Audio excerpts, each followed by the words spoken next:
بسم اللہ الرحمن الرحیم نحمدہ ونصلی علی رسولہ الکریم اما بعد اعوذ باللہ من الشیطان الرجیم بسم اللہ الرحمن الرحیم وجادلہم باللتی ہی احسن۔ آج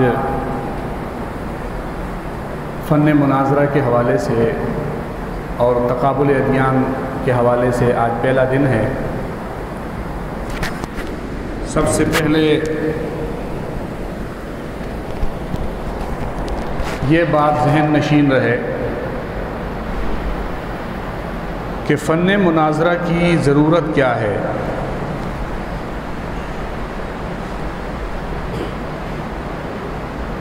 مناظرہ کا مفہوم نہ سمجھنے سے بہت ساری الجھنیں پیدا ہوتی ہیں۔ لوگ یہ سمجھتے ہیں کہ لڑنے جھگڑنے کا نام ہے، خواہ مخواہ الجھنے کا نام ہے، کسی بھی فریق کے ساتھ کسی بات میں اڑ جانا، چاہے وہ حق ہو یا باطل، بس یہ چیز ہے مناظرہ۔ جبکہ در حقیقت دیکھا جائے تو مناظرہ ایک عبادت ہے اور اسلام میں اس کی بہت بڑی اہمیت ہے۔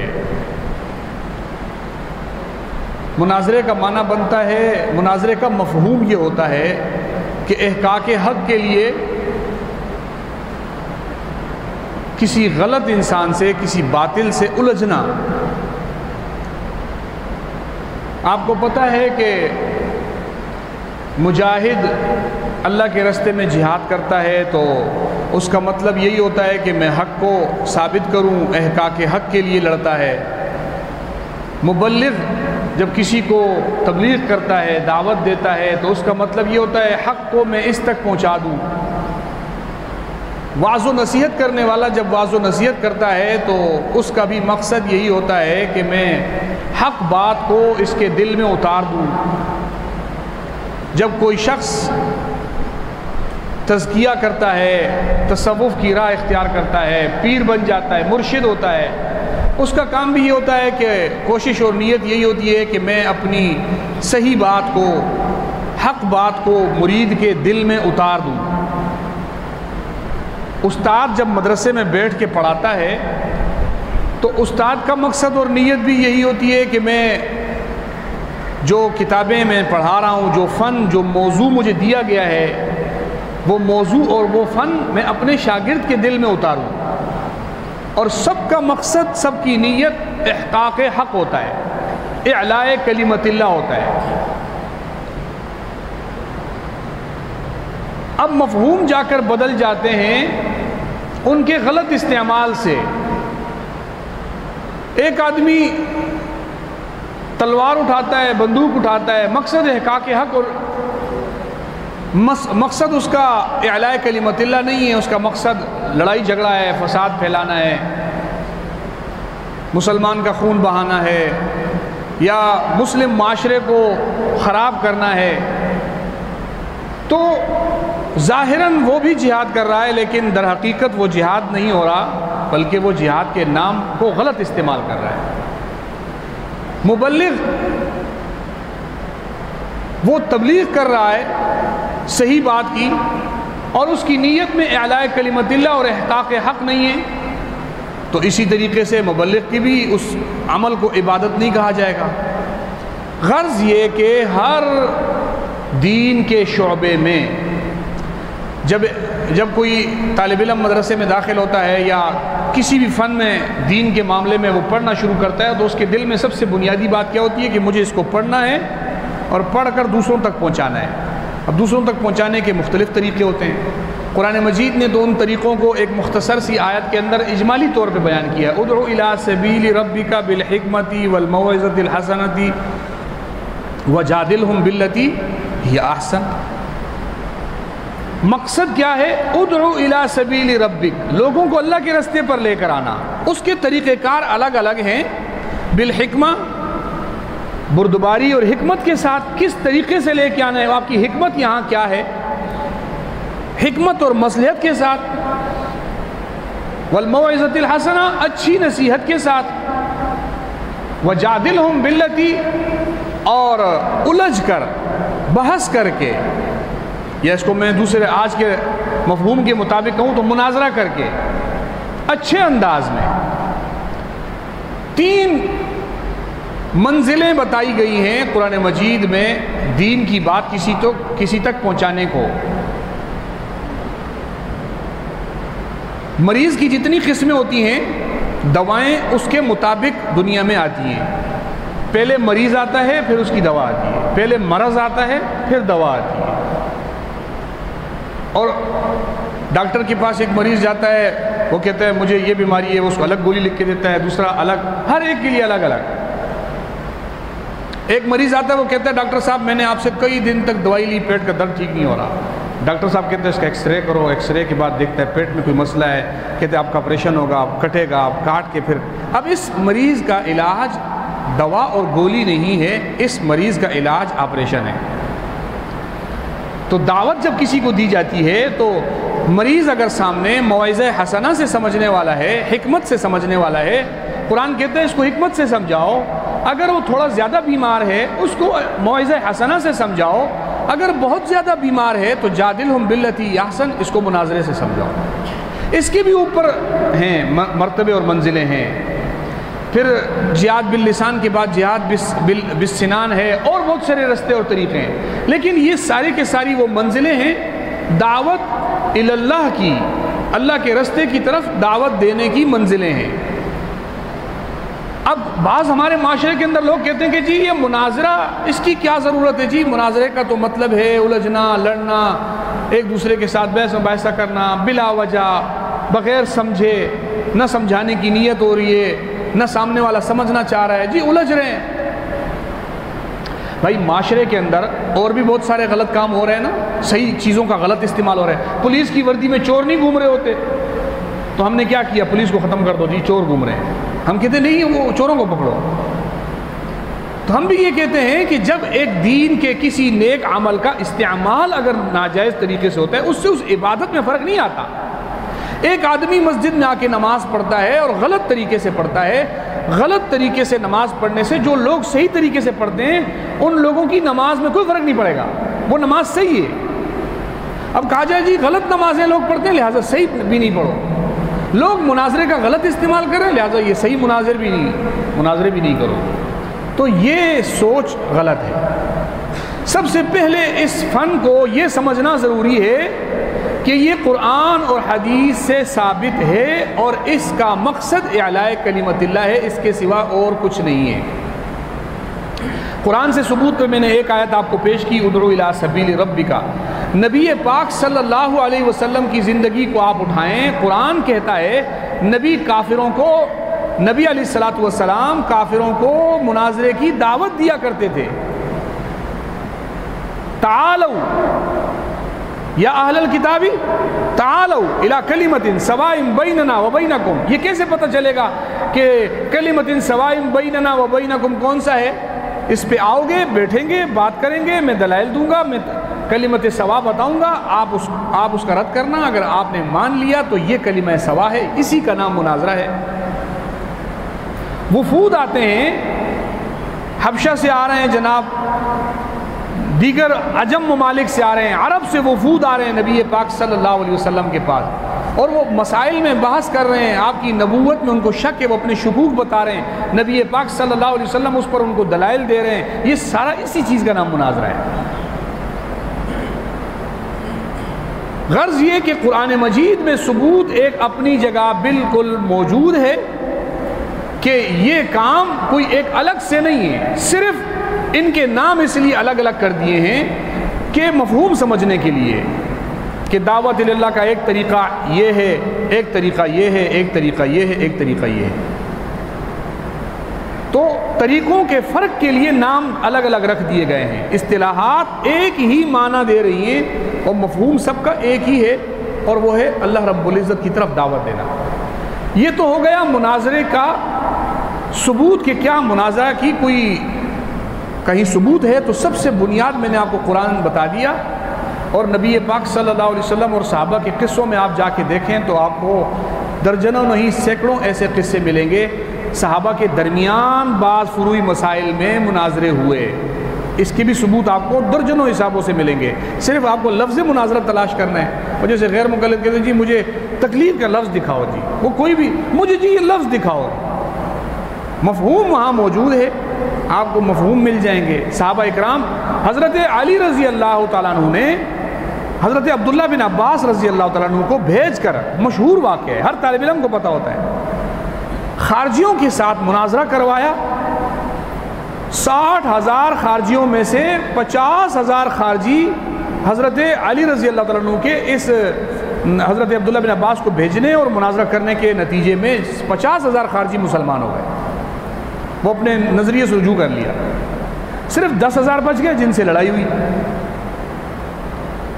ایک تو یہ کہ مناظرہ لڑائی نہیں ہے، لڑائی مناظرے کے بعد ہے،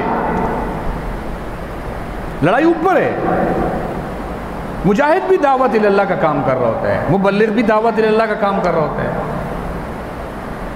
لیکن مجاہد کب جا کے لڑتا ہے کہ جو شخص نہ تو دعوت و تبلیغ سمجھے، نہ وہ واعظ و نصیحت سمجھے، نہ وہ کوئی حکمت سمجھے، نہ وہ کوئی انداز آپ کا تبلیغ کا گفتگو والا سمجھے، تو پھر ایک ہی نتیجہ آخر میں رہ جاتا ہے کہ آپ اس سے جہاد کرو۔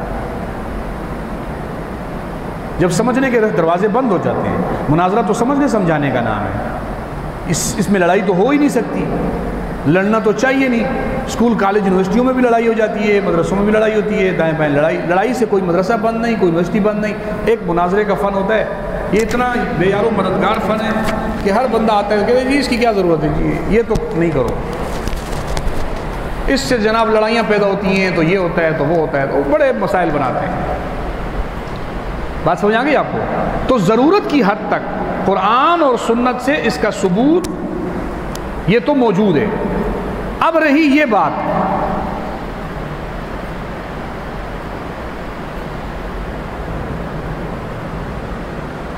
کہ کیا موجودہ زمانے کے اندر مناظروں کی ضرورت ہے؟ ہمارے ہاں ایک یہ کہا جاتا ہے کہ مناظروں کا مفہوم جی یہ ہو گیا کہ لڑو جھگڑو، یہ مناظروں کا اس لیے ضرورت نہیں ہے۔ آپ کو پتہ ہے مناظرہ مسلمان کا ایک ایسا بہترین ہتھیار ہے، میں مسلمان کے ساتھ اگر اس کو عالم استعمال کروں تو زیادہ بہتر ہے، ایک عالم کا، ایک دین کے مبلغ کا مناظرہ ایک ایسا بہترین ہتھیار ہے جس سے بہت فائدے ہوتے ہیں اگر اس کا غلط استعمال نہ ہو۔ ہمارے اندر ایک کمزوری یہ آ چکی ہے کہ ہم اگر جہاد میں لگے ہوئے ہیں تو ہم نے دین کے باقی سارے شعبوں کو کہنا ہے کہ یہ کسی کام کے نہیں ہیں۔ ہم اگر دعوت و تبلیغ میں ہیں تو ہمارے اوپر یہ فرض ہے کہ ہم نے یہ کہنا ہے کہ باقی سارے شعبوں کی کوئی ضرورت نہیں ہے۔ اگر ہم واعظ و نصیحت میں لگے ہیں، پیری مریدی میں لگے ہوئے ہیں، تو ہمارا یہ فرض بن گیا ہے کہ ہم نے یہ بولنا ہے کہ باقی کسی شعبے کی ضرورت ہی نہیں ہے۔ دین اگر دنیا میں کسی تک جائے گا تو پیری مریدی سے جائے گا، مبلغ کہتا ہے صرف تبلیغ سے جائے گا، مجاہد کہتا ہے صرف جہاد سے جائے گا۔ ہم نے باقی سارے رستوں کا انکار کر دیا، یہ غلط ہے۔ جہاں جہاد کی ضرورت وہاں جہاد بالسیف، جہاں تبلیغ کی ضرورت وہاں تبلیغ، جہاں مناظرے کی ضرورت وہاں مناظرہ۔ یہ الگ الگ ضرورتیں ہیں اور ان کے الگ الگ مقامات ہیں۔ ایک جگہ پہ دوسری جگہ دیکھو، آپ نے پڑھا ہوگا نا بلاغت کی قسم، آپ نے بلاغت پڑھا ہوگا کہ موقع کی مناسبت سے بات کرنا۔ بلاغت کے بہت سارے اصولوں میں ایک کیا ہوتا ہے، مختصر المعانی کے اندر آپ نے دائیں بائیں پڑھا ہوگا، کیا ہے کہ موقع کی مناسبت سے بات کرنا۔ اب ایک آدمی اگر چلا جاتا ہے، وہ کسی میت پہ جا کے بیٹھ جائے اور کسی کے ہاں میت پہ تعزیت کے لیے چلا گیا اور وہاں بیٹھ کر وہ تقریر کرے، کہے گا نحمدہ و نصلی علی رسول کریم، یا معاشر الشباب من استطاع منکم الباء منکم الباء فلیتزوج، تزوج الولود الودود فانی مکاثر بکم، اس کے ترجمے کرے، تشریح بیان کرے، تو وہ تعزیت والے لوگ پھر دوسرے دن اس کی تعزیت میں بیٹھے ہوں گے۔ بھئی یہ جگہ ہی نہیں ہے، یہ اس کام کی جگہ تھی، یہاں تو تعزیت کی بات کرنی ہے۔ اسی طریقے سے کوئی شادی کے اس میں چلا جائے اور دلہا دلہن کا نکاح پڑھاتے ہوئے وہ جناب حدیثیں بھی وہ والی پڑھے کہ جناب میت والی حدیثیں، اور قبر کے لوگوں کو جو ہے ڈراؤنے وہ سنانے شروع ہو جائے، جہنم سنانے شروع ہو جائے، اس طرح کی چیزیں۔ بات یہ ہے کہ وہ بھی قرآن اور حدیث اور دین بیان کر رہا ہے، لیکن وہ یہاں نہیں اور یہ وہاں نہیں، اس کی جگہ یہاں نہیں ہے، اس کی جگہ وہاں پر نہیں ہے۔ ہر موضوع کو، ہر ضرورت کو اس کے مقام اور محل پر رکھنا، شرک کہتے ہیں اسی کو ہے نا۔ ظلم کیا چیز ہے؟ وضع شیء فی غیر محلی، چیز کو اپنے محل سے ہٹا کے دوسری جگہ رکھ دینا۔ قرآن میں شرک کو اسی لیے ظلم کہا گیا کہ اللہ کی عبادت اللہ سے لے کر اللہ کی نعوذ باللہ اللہ کے بجائے کسی اور کی کرنے لگ گئے، وضع شیء فی غیر محلی۔ تو یہ ایک الگ جرم ہے کہ جہاں جس کی ضرورت تھی وہاں وہ کرنا ہے۔ اسی لیے اگر مناظر بننا ہے تو آپ مبلغ بھی بن جاؤ، آپ مجاہد بھی بن جاؤ، کہ ضرورت جس امر کی پڑی وہاں اسی کو نافذ کرو۔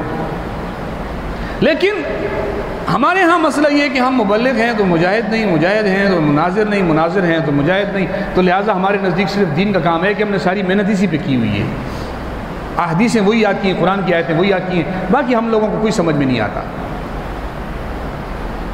تو یہ غلط ہے۔ ضرورت کی جگہ پر میں نے تبلیغ میں خود 1 سال لگایا ہے، تبلیغ میں ہم کئی دفعہ گئے، لوگوں کو دعوت و تبلیغ کی باتیں بھی کرتے تھے، لیکن بعض ایسے موقع بھی آئے ہیں کہ وہاں پر 6 نمبر سے کام نہیں چلنا تھا۔ ہم نے وہاں خود تجربہ کر لیا، دیکھ لیا کہ یہاں ایک جگہ ہم بات کرنے کے لیے گئے، کچھ لوگ کھڑے تھے محفل میں، ہم بات کرنے گئے تو امیر صاحب نے ان کو کہا جی آپ سے بات کروں، کہ بات بعد میں کرنا، پہلے ہمارے چند سوالوں کے جواب دو۔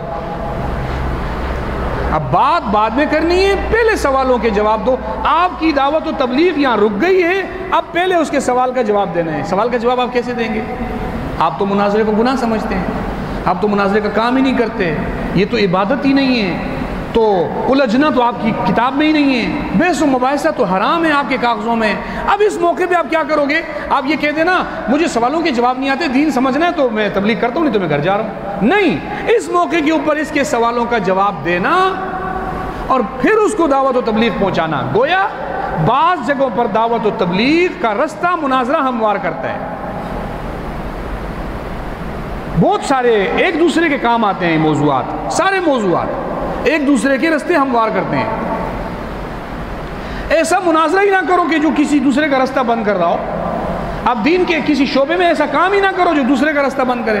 ضروری تو نہیں ہے کہ باقی سب کو جنت سے کھینچ کے باہر پھینکنا ہے، آپ نے جنت میں جانا ہے، آپ کے جنت میں جانے کے لیے سب کا جہنم میں جانا ضروری ہے۔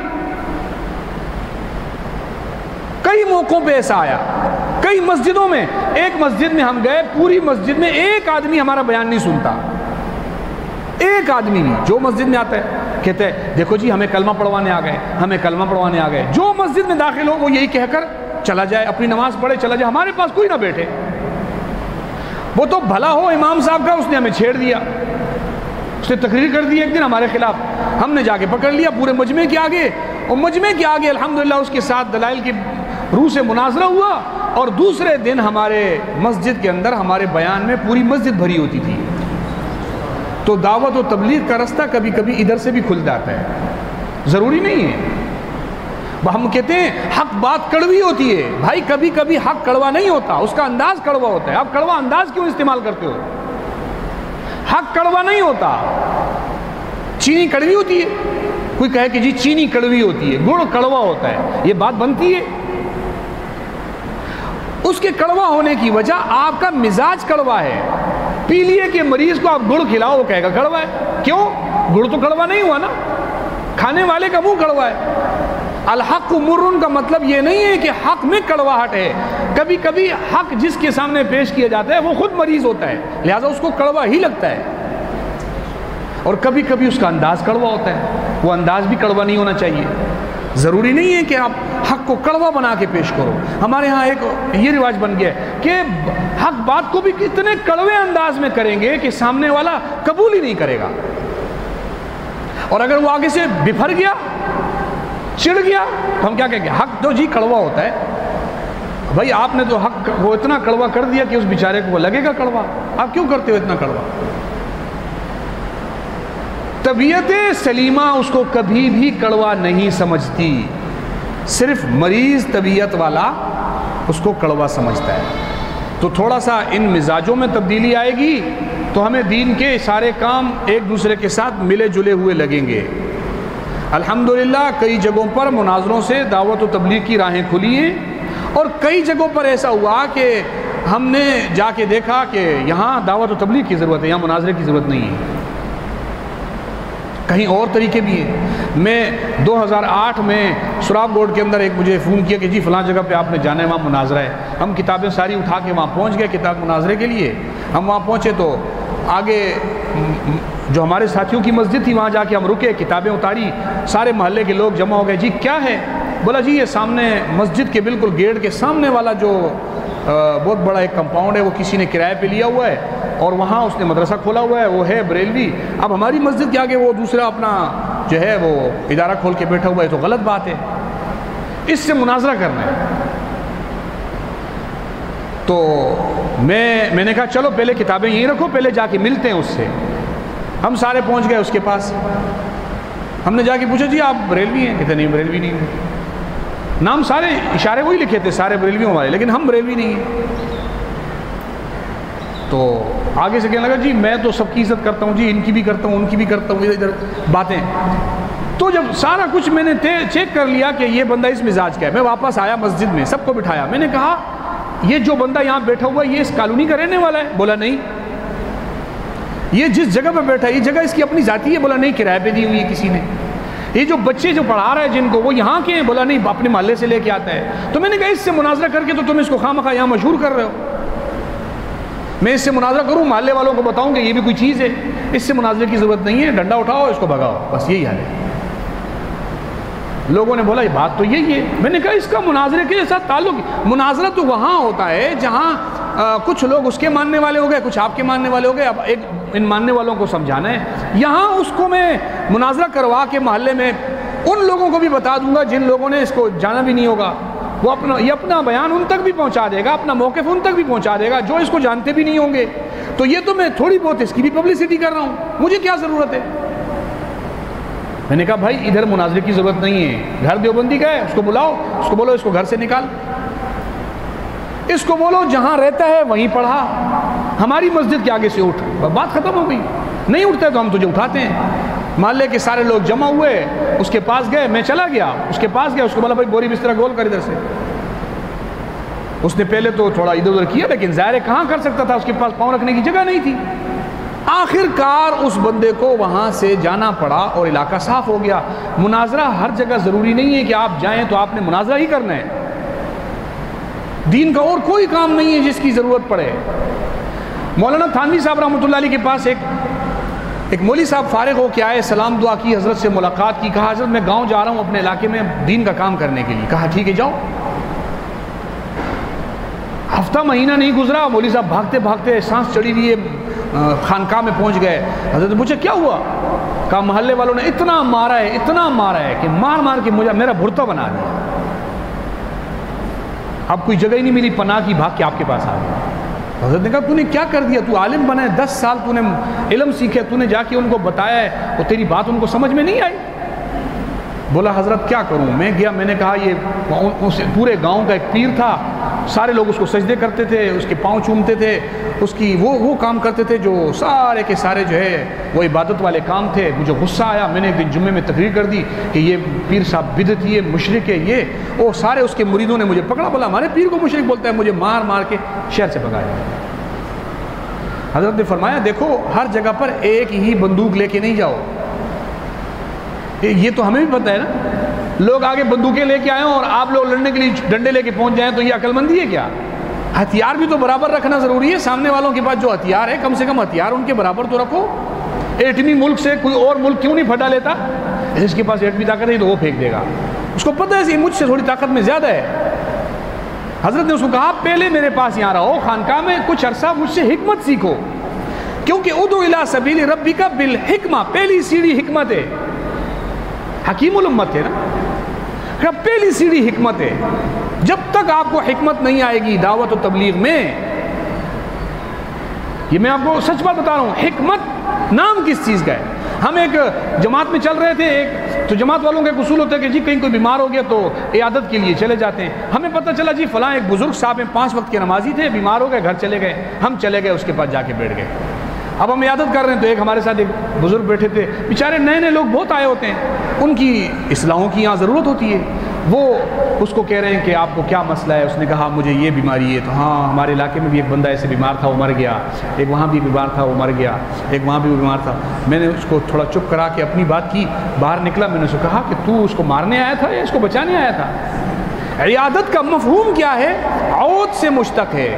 اس کا معنی ہوتا ہے مریض کو جا کے بتاؤ کہ لا باس طہور انشاءاللہ، آپ واپس صحت میں لوٹ آئیں گے. عود، عیادت عود سے مشتق، آپ واپس صحت میں لوٹ آئیں گے، آپ فکر نہ کرو. اور آپ بتا رہے ہو کہ اس مرض میں جتنے لوگ آئے تھے سب مر گئے تھے، تو اس کو لوٹا نہیں رہا، تو آگے پہنچا رہا ہے.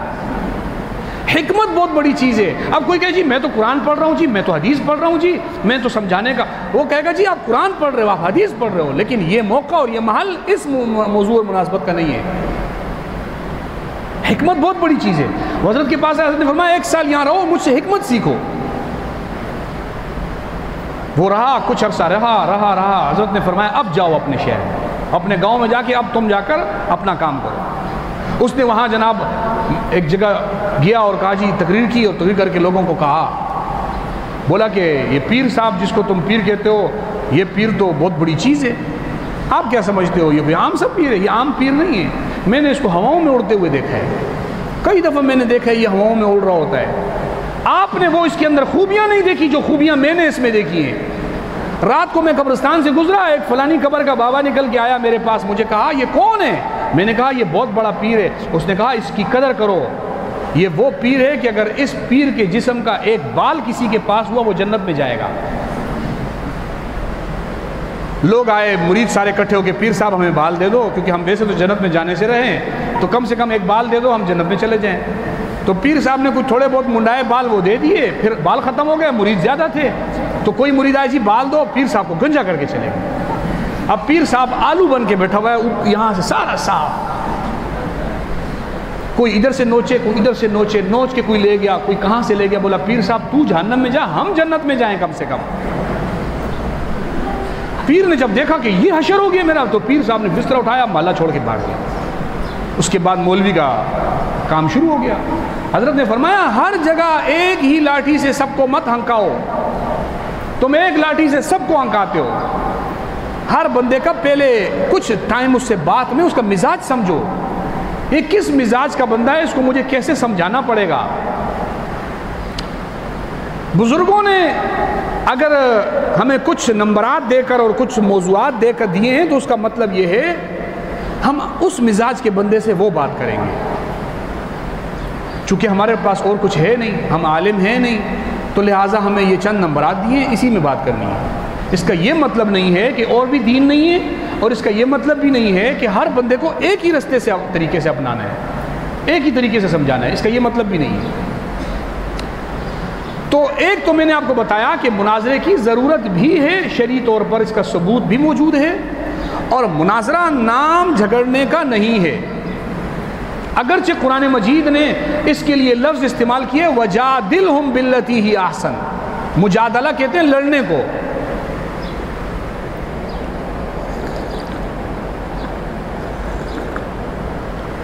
اور فن مناظرہ میں مجادلہ حرام ہے. آپ کو پتہ ہے فن مناظرہ میں مجادلہ حرام ہے، مکابرہ حرام ہے، صرف مناظرہ جائز ہے. بس مناظرے کے دائیں بائیں جتنی چیزیں ہیں مجادلہ ہے، مکابرہ. مکابرہ کیا ہے کہ مقصد سامنے والے کو سمجھانا نہیں ہے، مقصد اپنی بڑائی ظاہر کرنا ہے کہ جی میں کچھ ہوں، جی میری بھی کوئی قدر و قیمت ہے، دیکھو میرے پاس بھی کوئی علم کا ایسا حصہ ہے جو آپ لوگوں کے پاس نہیں ہے. اور اگر یہ والا مقصد ہے کہ اپنا علمی بھرم کسی پر مارنا، سامنے والے کو اپنے علمی زور کی نیچے دبانا مقصود ہے، مقصد احقاق حق نہیں ہے، مکابرہ ہے، تو پھر یہ بات جائز نہیں ہے، یہ بھی ناجائز ہے.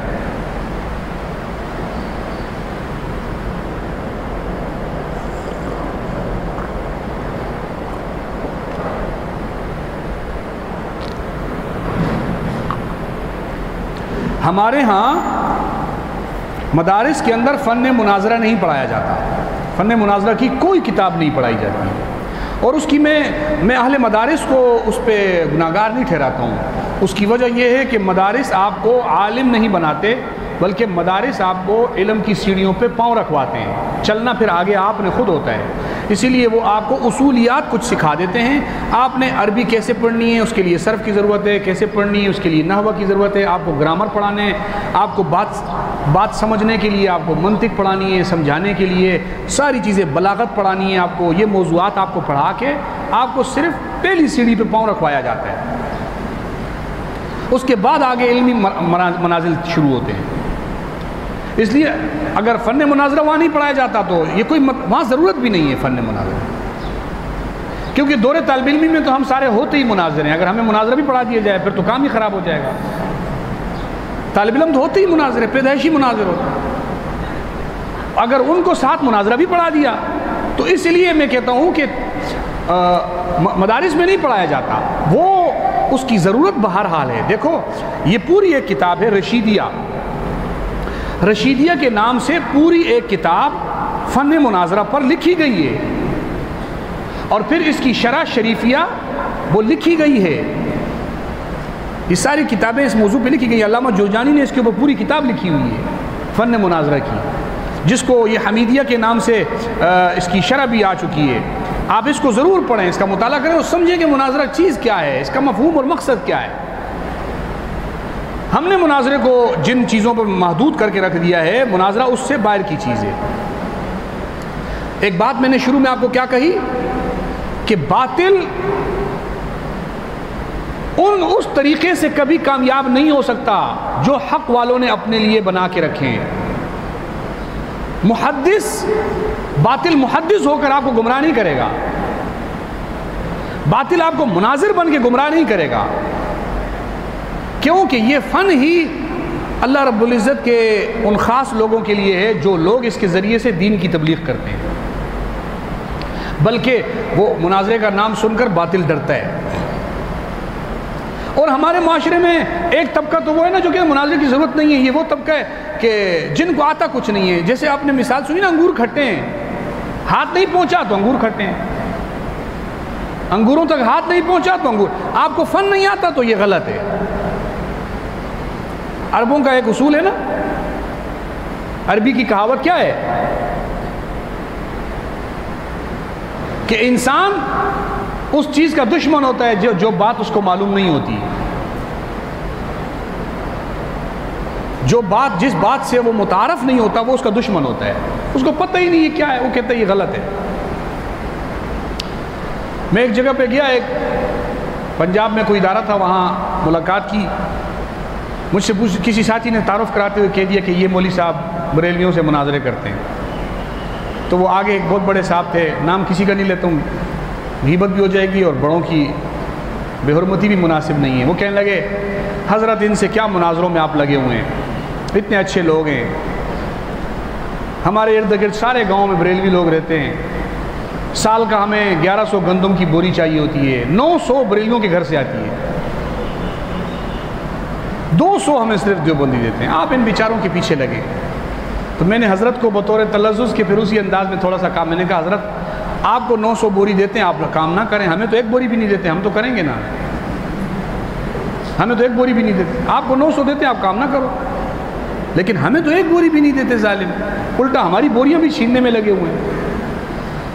دیکھو یہ کوئی بات نہیں ہے ہمارے ہاں، ہم اس لیے کام نہ کریں کہ میرے اس سے اچھے تعلقات ہیں، وہ میرے ساتھ بڑا اچھا ہے، اتنا قیمتی ہیرا دشمن اتنا آسانی سے اپنی جیب میں ڈال لے گا کہ آپ سے 2 میٹھے بول بولے، آپ کو کچھ دے دیا تو آپ اس کے ہو گئے، ایسا نہیں۔ مناظرہ اس لیے غلط ہے، سندھ میں ہو یا بلوچستان میں ہو، KPK میں کرو یا پنجاب میں، اس لیے غلط ہے کہ پنجاب کے ایک گاؤں میں ایک مدرسے والے کو 900 بوریاں ملتی ہیں، لہٰذا کراچی کے اندر بیٹھا ہوا مولوی کام نہ کرے یہ والا۔ یار یہ تو کوئی اصول نہیں رہا نا، کل آپ کو کہیں اور سے بوریاں آنے شروع ہو گئی تو آپ وہ والے کام بھی انکار کرنے لگ جاؤ گے، بہت سارے اور بھی تو کام ہیں، اور بوریاں تو زیادہ اللہ نے دی بھی باطلوں کو ہیں، غلط لوگوں کے پاس تو زیادہ کچھ ہے، دولت تو زیادہ غلط لوگوں کے پاس ہے۔ تو غلط لوگ آپ کو بہت آسانی سے خرید لیں گے۔ ضرورت اس کی نہ سمجھنے کی وجہ سے یہ اس کا نقصان ہوتا ہے۔ اسی لیے میں نے آپ کو کہا مدارس میں نہ پڑھانے کا مطلب یہ نہیں ہے کہ اس کی ضرورت ہی نہیں ہے۔ ہم تبلیغ میں چل رہے تھے، کسی علاقے کے اندر ایک ہمارے بیچارے ایک معصوم سے دوست تھے، بڑے رو رہے تھے، تو میں نے پوچھا کیوں روتے ہو؟ کہتا ہے کہ ہم ایک مسجد میں ہماری تشکیل ہو گئی شروزے کی، تو وہاں پہ کوئی بریلیوں کی مسجد تھی، اس نے ہمیں وہ حدیثیں پڑھ پڑھ کے ہمیں رد کیا نا کہ یہ خارجی ہیں، یہ نجدی ہیں، یہ جناب وہ ہیں، حدیثیں پڑھی اور ہم پہ فٹ کرتا گیا، حدیثیں پڑھتا گیا، ہم پہ فٹ کرتا گیا۔ کہتے ہیں مولوی صاحب مجھے اتنا دکھ ہوا، مجھے کہہ رہا تھا کہ وہ جتنی حدیثیں پڑھ رہا تھا ایک بھی فضائل اعمال میں نہیں تھی، وہ جتنی حدیثیں پڑھ رہا تھا ان میں سے ایک بھی فضائل اعمال میں نہیں تھی۔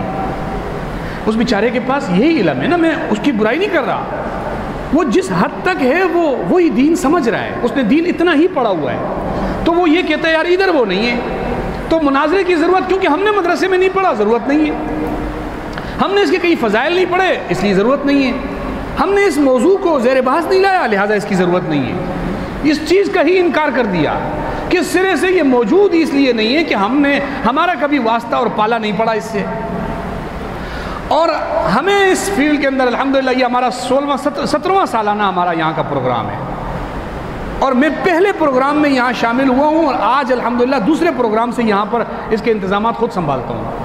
ہمیں اتنا عرصہ ہوا ہے، ہماری سینکڑوں زندگی کی سینکڑوں مثالیں ہیں کہ ہمیں ایسے موقعوں پر گفتگو کا موقع ملے اور لوگ سمجھیں، فائدے ہم نے دیکھے خود اپنی آنکھوں سے۔ میں یہاں بیٹھا ہوا تھا اسی مسجد کے اندر اس کونے میں، 2008 کی بات ہے، اس کونے میں بیٹھا تھا، ایک مولوی صاحب آئے ہمارے، کہنے لگے جی میں تبلیغ میں جا رہا ہوں سال پہ، اور میں نے ایک بریلوی کو لے کے آ رہا ہوں کل آپ کے پاس، آپ سے ملوانا ہے، چند باتیں کرنی ہے۔ میں نے کہا ٹھیک ہے لے آؤ۔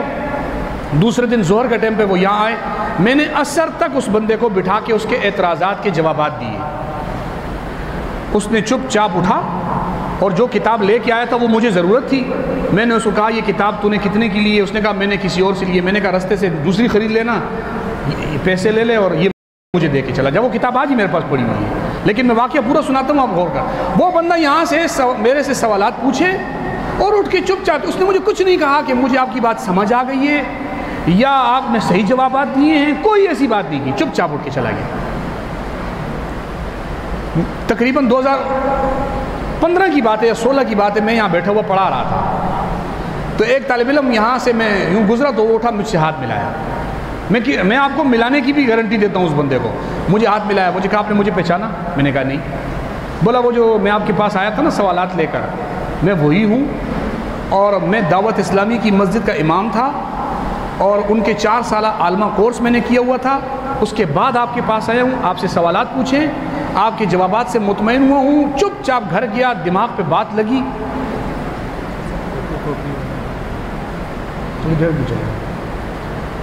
بعد میں دوبارہ گیا، کہتے ہیں میں نے بعد میں سوچا اس کے اوپر، بات دل پہ لگی، میں نے مدرسے میں ایک داخلہ لے لیا، آج الحمدللہ میں درجہ رابعہ میں پڑھتا ہوں اہل سنت والجماعت دیوبند کے مدرسے میں۔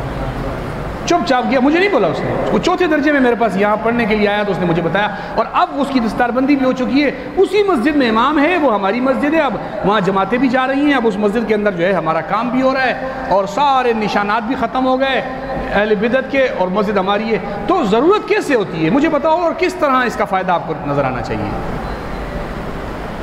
نبی پاک صلی اللہ علیہ وسلم نے بھی تو لوگوں کو دعوت دی ہے، تو آپ کی دعوت کا اثر ایک دم سے یوں ظاہر ہو جائے، یہ تو کسی نبی کی بھی دعوت پر 100% ہر جگہ پر یہ ضروری نہیں ہے کہ آپ کی دعوت کا فوراً اثر ظاہر ہو۔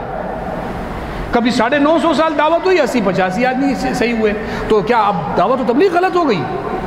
یا نعوذ باللہ نبی کی دعوت غلط ہو گئی؟ نہیں، لوگوں کا سمجھنا آپ کے صحیح اور غلط ہونے کے معیار نہیں ہے، لوگ سمجھتے ہیں تو آپ ٹھیک ہیں، لوگ آپ کی بات نہیں سمجھتے تو غلط ہے آپ۔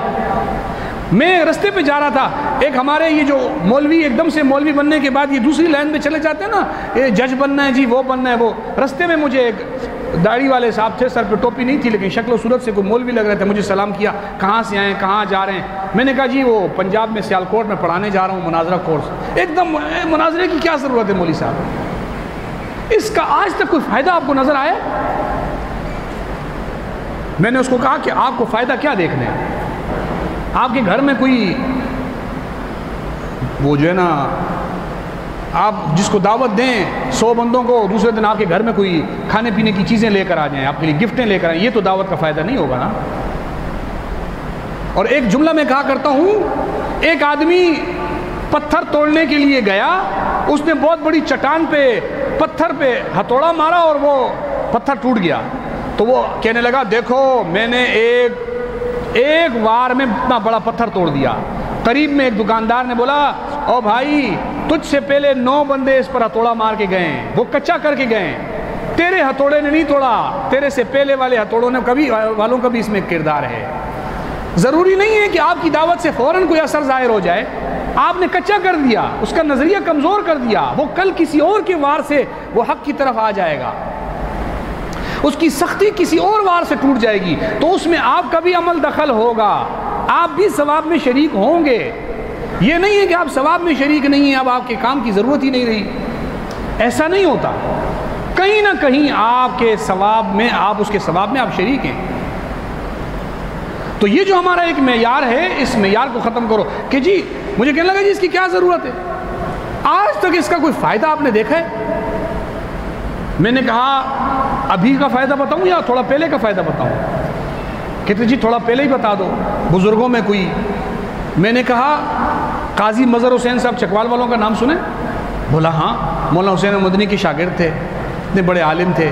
میں نے کہا یہ اس طرف کس طرح آئے تھے پتہ ہے آپ کو؟ یہ اس لائن میں کیسے آئے تھے؟ ساری زندگی روافظ کے رد میں کتابیں لکھی ہیں، اس لائن میں آئے کیسے تھے؟ کہتے نہیں۔ میں نے کہا ان کے والد کا نام تھا قاضی کرم الدین دبیر۔ یہ قاضی کرم الدین دبیر اس زمانے کا عالم ہے جس زمانے میں احمد رضا خان علماء دیوبند پہ کفر کے فتوے لگا رہا تھا۔ احمد رضا بریلی سے کتنا دور سے اس نے جہلم میں، یہاں چکوال میں اس نے خط بھیجا قاضی کرم الدین دبیر کو، اور اس کو کہا کہ میں نے علماء دیوبند پہ کفر کا فتویٰ لگایا، آپ سائن کرو۔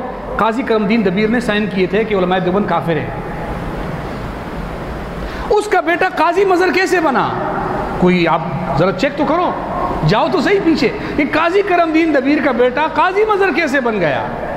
میں نے کہا صرف ایک اس کو اللہ رب العزت نے اس کو ایک نشانی دکھائی تھی۔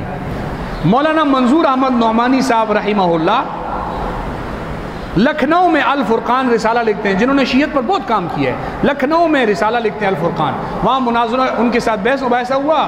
ان کو سرگودا سلّا والی سے فون آیا، اس زمانے کے اندر تار بھیجتے تھے، خطوط بھیجتے تھے اس ذریعوں سے کہ جی ہمارے ہاں مناظرہ کروانا ہے۔ مولانا منظور نعمانی لکھنؤ سے سلّا والی آئے تو بریلویوں کا بھی مولوی حشمت علی قادری لکھنؤ سے اس کے ساتھ سلّا والی مناظرہ کرنے آیا۔ مناظرہ کے لیے دونوں بیٹھے تو طے ہوا کہ جی بیچ میں کچھ بزرگوں کو ثالث بناتے ہیں۔ کون کون سے بزرگوں؟ انہوں نے کہا جی ہمارے پورے پنجاب کے سب سے بڑے بڑے 2 بزرگ ہیں، ایک پیر قمر الدین سیالوی ہے اور ایک قاضی کرم الدین دبیر ہیں، یہ 2 آدمی بہت بڑے عالم ہیں، ان کو اس کا ثالث بنا دو۔ مناظرے میں ثالث بن گئے قاضی کرم الدین دبیر اور پیر قمر الدین سیالوی۔ مناظرہ ختم ہو گیا، فیصلہ کچھ نہیں ہوا۔ مولانا لکھنؤ چلے گئے، حشمت علی قادری اپنے علاقے چلا گیا۔ کافی عرصے کے بعد قاضی کرم الدین دبیر کا بیٹا قاضی مظہر اس سے پوچھتا ہے ابو دورہ پڑھنے کہاں جاؤں؟ انہوں نے خط لکھ کے دیا جاؤ مولانا حسین مدنی کو دیوبند میں ملنا، ان کو یہ خط دینا اور کہنا کہ میں قاضی کرم الدین دبیر کا بیٹا ہوں، وہ آپ کو داخل کر دیں گے۔ وہ خط لے کے گئے مولانا حسین مدنی کے پاس، مولانا مدنی نے خط دیکھا، ان کو داخل کر لیا۔ وہ قاضی مظہر وہاں سے پڑھ کے آیا، یہاں عالم بن گیا۔ وہ قاضی کرم الدین دبیر تبدیل کیسے ہوا؟ لکھنے والے خود بریلیوں کے فوز المقال کتاب میں یہ پورا واقعہ لکھا ہے۔ وہ لکھتے ہیں کہ قاضی کرم الدین دبیر کہتے تھے کہ مجھے اللہ رب العزت نے میری آنکھیں یوں کھولی، میں تو فتویٰ دے چکا تھا علماء دیوبند کافر ہیں، میں صرف ایک بات دیکھ کر ادھر ہو گیا کہ یہ غلط ہیں۔ وہ یہ کہ جب مناظرہ ہو رہا تھا تو مولانا منظور نعمانی بڑی تہذیب سے گفتگو کرتے تھے اور حشمت علی قادری انتہائی بد تہذیبی سے بات کرتا تھا، بس مجھے اس کی تہذیب پسند آ گئی، اس کی بد تہذیبی ناپسند ہوئی، میں نے مسئلہ کی چھوڑ دیا۔ ایک ایک عمل آپ کا، دلائل ایک طرف ہیں، مناظرے میں دلائل بہت بڑی چیز ہوتی ہے.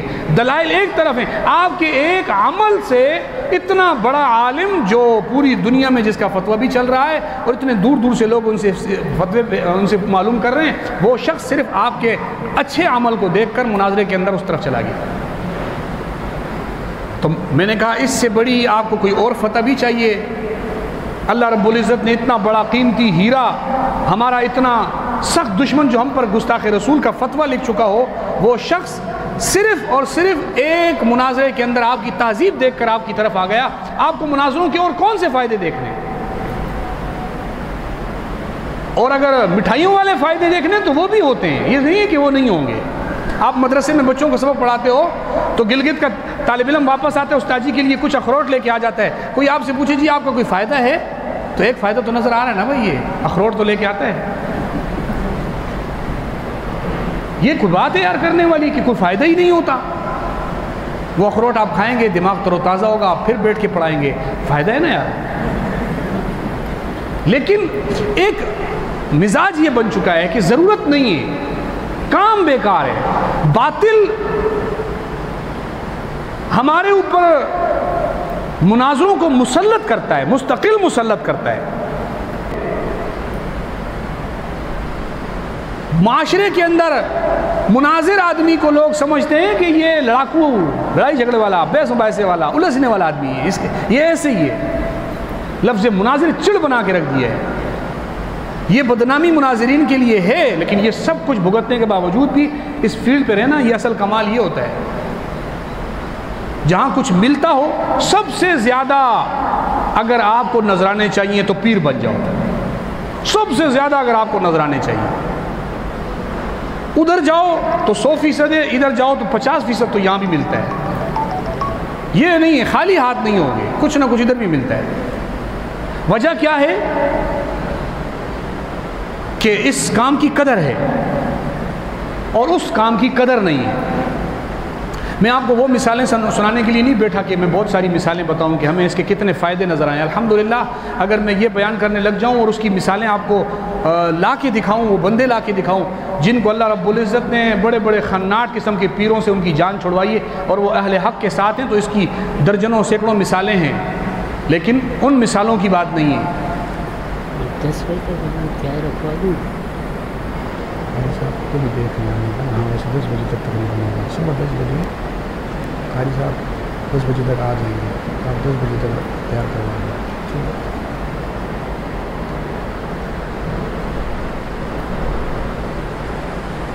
عملی میدان کے اندر اس کے فوائد اور ثمرات وہ بتانے لگوں تو بہت لمبی تفصیل ہے. ہماری زندگی کے بہت سارے واقعات آپ کو بتا سکتے ہیں، بزرگوں کے واقعات آپ کو بتا سکتے ہیں.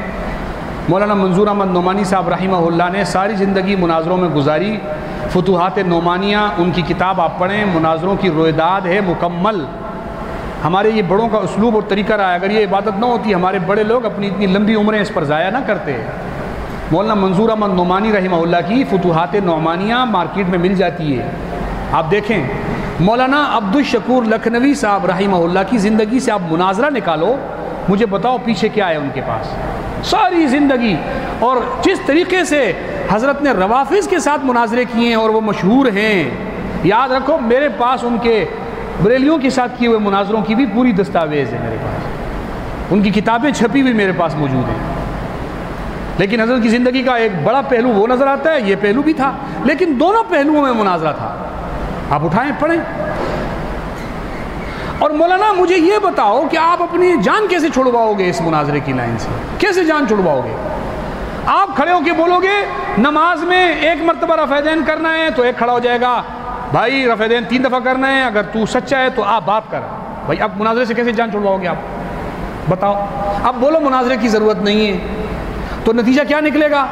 مقتدی بولیں گے مولوی کے پاس دلیل نہیں ہے، صرف بات کرتا ہے، دلیل نہیں ہے اس کے پاس. آپ کہہ دو مناظرہ جی گناہ ہے، یہ غلط کام ہے، اس کی ضرورت نہیں ہے، تو وہ بندہ کھڑا ہو کہ مجمع میں 100 آدمیوں کو بولے گا دیکھ تیرے مولوی کے پاس اگر اس بات کا جواب ہوتا تو یہ میرے چیلنج کو قبول کرتا. یہ چیلنج نہیں قبول کر رہا ہے، اس کے پاس دلیل نہیں ہے. اس کے اپنے ساتھ 4 بندے اور اکٹھے کر لے گا. یہ 4 بندوں کے اس کی جھولی میں گرانے کا سبب کون بن رہا ہے؟ ایک بندہ کھڑا ہو کے بولتا ہے صحابہ حجت نہیں ہے. آپ کھڑے ہو کے کہو صحابہ کے فضائل سناؤ، گفتگو کرو، سامنے ایک بندہ کھڑا ہو جاتا ہے کہتے ہیں صحابہ حجت نہیں ہے. اگر تو اس بات پر پکا ہے تو آپ مجھ سے بات کر. اب آپ کہو جی مناظرے کی ضرورت نہیں ہے، مناظرے کے نقصانات بہت ہیں، یہ جناب یہ ایسے پتہ نہیں ہے انہوں نے تو دین کا بیڑا غرق کر دیا ہے. یہ بعض لوگ یہاں تک ہے مناظرین نے دین کا بیڑا غرق کر دیا ہے. تو پھر کیا ہوگا؟ جی میں تو مناظرہ نہیں کرتا. وہ کہے گا مولوی صاحب دعوے کرتے ہو مناظرہ نہیں کرتے. وہ اپنے ساتھ 4 بندے اور کٹھے کر لے گا. حق پہ جو شخص ہوتا ہے وہ جان کی پرواہ نہیں کرتا. تم عزتیں بچاتے پھرتے ہو کہ لوگ مجھے کہنے لگ جائیں گے کہ تم مناظر بن گیا. حق پہ جو ہوتا ہے وہ اپنا سب کچھ قربان کرنے کو نہیں ہچکچاتا، اور تم اپنی عزت نفس بچانے میں لگے ہوئے ہو کہ مناظرہ کر لیا تو میری عزت خاک میں مل جائے گی. جتنے موضوعات ہیں آج باطل اقدام کی پوزیشن میں ہے، ہم سب دفاع کی پوزیشن میں. مولانا مناظرہ تب ہوتا ہے جب آپ اقدام کرو اور باطل آپ کو چیلنج کرے، اور آپ مناظرے سے پیچھے ہٹو تو لوگ آپ کے ہاتھ سے جاتے ہیں. اب مسئلہ یہ نہیں ہے، اب ان کی طرف سے اقدام ہے. اب ایک کھڑا ہو کے کہتا ہے ختم نبوت کی کوئی ضرورت نہیں ہے، یہ ختم نبوت کا مفہوم ہی غلط ہے، بلکہ اس کا مطلب یہ بنتا ہے مرزا قادیانی کی وہ گنجائش ہے، وہ ختم نبوت پہ حملہ کر کے بیٹھا ہے. آپ اس کا چیلنج قبول نہیں کرتے تو آپ لوگوں کے قادیانی بننے کا سبب بن جاتے ہو. ایک شخص نبی پاک صلی اللہ علیہ وسلم کی شخصیت پر بات کرتا ہے، آپ کی ذات پر بات کرتا ہے، اگر آپ اس پر بات کرنے کے لیے تیار نہیں ہیں اس لیے کہ میری عزت نفس مجروح ہوگی، تو مولانا آپ لوگوں کو نعوذ باللہ ملحد بنانے میں لگے ہوئے ہیں. ایک شخص صحابہ اکرام کی حجت کو چیلنج کرتا ہے، صحابہ کے مقام اور مرتبے کو چیلنج کرتا ہے. وہ کہتا ہے میرے نزدیک صحابہ حجت نہیں ہے، معیار حق نہیں ہے. وہ جیسے پچھلے دنوں جماعت اسلامی کا مفتی امتیاز مروت نے ایک بیان دیا کہ جی صحابہ معیار حق نہیں ہے. اب آپ کو کہہ رہے ہیں میں آؤ مجھ سے بات کرو. مولوی سارے بیٹھے ہوئے ہیں، تسبیح ہاتھ میں لی ہوئی ہے کہ نہیں جی اگر ہم نے مناظرہ کر لیا تو پھر تو جی لوگ کہیں گے کہ یہ مناظرہ تو ہم خود کہتے ہیں، انہوں نے دین کا بیڑا غرق کیا ہوا ہے. مناظرین نے دین کا بیڑا غرق کر دیا انہوں نے مناظرین نے. لوگ تو مجھے یہ بول دیں گے لہٰذا نہیں جی بس ٹھیک ہے جی ٹھیک ہے، آپ نے یوں کیا 10 مرید اس کے پیچھے چل پڑیں گے، آپ کے 10 مقتدی اس کے پیچھے چل پڑیں گے. وہ کہیں گے وہ بات کر رہا ہے آپ چیلنج قبول نہیں کر رہے، اس کا مطلب آپ غلط ہیں وہ صحیح ہے. مناظرہ کرنے نہ کرنے سے نقصان اور فائدہ بعد میں ہوگا، آپ کا بات کے لیے تیار نہ ہونے کا نقصان ابھی ہوگا. الحمدللہ اسی مفتی امتیاز مروت کو ہم لوگوں نے جواب دیا، ہر طرف سے جواب آیا، ہمارے سب نے جواب دیا، میں نے بھی بنایا، سب نے جواب دیا. دوسرے دن اس کی ویڈیو آ گئی جی مجھے سراج الحق کا فون آ گیا کہ جی اس موضوع کو چھوڑ دو. اس موضوع کو نہیں چھوڑو، تمہارے پاس کچھ ہے نہیں، تم اس موضوع پہ بات نہیں کر سکتے ہو. حق پر ہو تو میدان میں آؤ، وہ بات اب ہم کریں گے. صحابہ اکرام کی ذات کو موضوع بحث بنانے والے شخص پر یہ لازم ہے کہ وہ پہلے اپنی ذات کو کٹہرے میں لا کے کھڑا کرے. وہ کون ہے؟ آپ نے نفت الرب میں قصہ پڑھا ہے نا، مامون رشید نے اپنے بھائی امین کو قتل کیا اور اقتدار پہ آ گیا. باپ نے امین کے لیے وصیت کی تھی، مامون نے اس کو قتل کر دیا اور بادشاہت پہ آ گیا. تو ایک بھنگی جو ہے وہ بیٹھا ہوا تھا، باتھ روم صاف کرنے والا جمع دار، کہتا ہے اس دن سے مامون میری نظروں سے گر گیا ہے جس دن سے اس نے بھائی کو مار کر جو ہے یہ بادشاہ بن گیا ہے. پاس سے گزرنے والے نے کہا تھا انفن فی الوائی وعزتن فی السما. اپنی اوقات دیکھ. صحابہ اکرام اگر صدیق اکبر رضی اللہ تعالیٰ عنہ کی صدیقیت کو زیر بحث لایا جائے گا تو سب سے پہلے یہ موضوع چھیڑنے والے کی ذات کو زیر بحث لایا جائے گا. تو کون ہے؟ صدیق کی صدیقیت ہم قرآن سے ثابت کریں گے، تو صرف اپنا کردار یہاں پہ اس کا دفاع کر لے. اصل موضوع یہ ہے نبی پاک صلی اللہ علیہ وسلم کی شخصیت کو زیر بحث لانے والوں کو صدیق اکبر نے کہا تھا امسس بزر اللات. جملے پر ترجمہ آپ خود شارحین حدیث کے پاس دیکھ لینا. آپ اس جملے کا مفہوم یہ بنتا ہے کہ اپنی اوقات میں رہو، تمہاری اوقات نہیں ہے. امسس بزر اللات، تو تمہاری اوقات کیا ہے کہ تم صدیق اکبر رضی اللہ تعالیٰ عنہ یہ صحابہ اکرام کی شخصیت کو زیر بحث لاؤ اور نیچے آتے رہو. امام اعظم ابو حنیفہ کی شخصیت کو زیر بحث لانے کی اوقات ہے تمہاری؟ مولانا امین صفدر اکاڑوی صاحب رحمۃ اللہ علیہ ایک واقعہ لکھا حضرت فرمایا کرتے تھے، ایک شخص تھا وہ غیر مسلم تھا، ہندو تھا، کہیں اس کو اسلام کی کوئی خوبی نظر آ گئی، مسلمان ہو گیا. اور آپ کو پتہ ہے غیر مقلدین کبھی کافر کو مسلمان نہیں کرتے، مسجد میں نمازیوں کو مسلمان کرنے پہنچ جاتے ہیں. وہ جب ہندو مسلمان ہوا، انہوں نے اس کو مسلمان کرنے کی کوشش نہیں کی، جیسے مسلمان ہوا ہاتھ یہاں باندھے پہنچ گئے، تیری نماز نہیں ہوتی. ابے بھائی پہلے تو یہ پڑھتا ہی نہیں تھا، تمہیں فکر نہیں تھی، ہاتھ یہاں باندھ دیے نماز نہیں ہوتی. وہ ان کی محنت سے غیر مقلد ہو گیا، ایک دن مسلمان ہوا، دوسرے دن غیر مقلد ہوا. اب غیر مقلدین جب کسی کو غیر مقلد کرتے ہیں نا، پھر اس کو لے جاتے ہیں وہاں پر اسٹیج پہ کھڑا کرتے ہیں کہ جی دیکھو یہ حدیث ہو گیا ہے. اب وہ تقریر کھڑا ہو کے کر رہا ہے، ہندو یعنی پرسوں غیر مسلم تھا، ہندو تھا، کل مسلمان ہوا، آج غیر مقلد ہو گیا، کھڑا ہو کے تقریر کر رہا ہے. کہاں ہے ابو حنیفہ؟ میں تجھے نماز سکھاؤں. اب ابو حنیفہ، وہ کسی نے کہا تھا ابو حنیفہ، ابو حنیفہ تو ابو حنیفہ ہے. بیچ میں ایک دیہاتی کھڑا تھا، ابھی گائے بھینسے چرا کے آیا تھا، بیچ میں بیٹھا تھا، اس نے لنگی جھاڑی کھڑا ہو گیا، کہتا ہے اوے تو ہندو ٹھیک سی. کہتے تو ہندو ٹھیک تھا، کم سے کم یہ تو نہیں کہتا تھا نا ابو حنیفہ کو نماز سکھاؤں.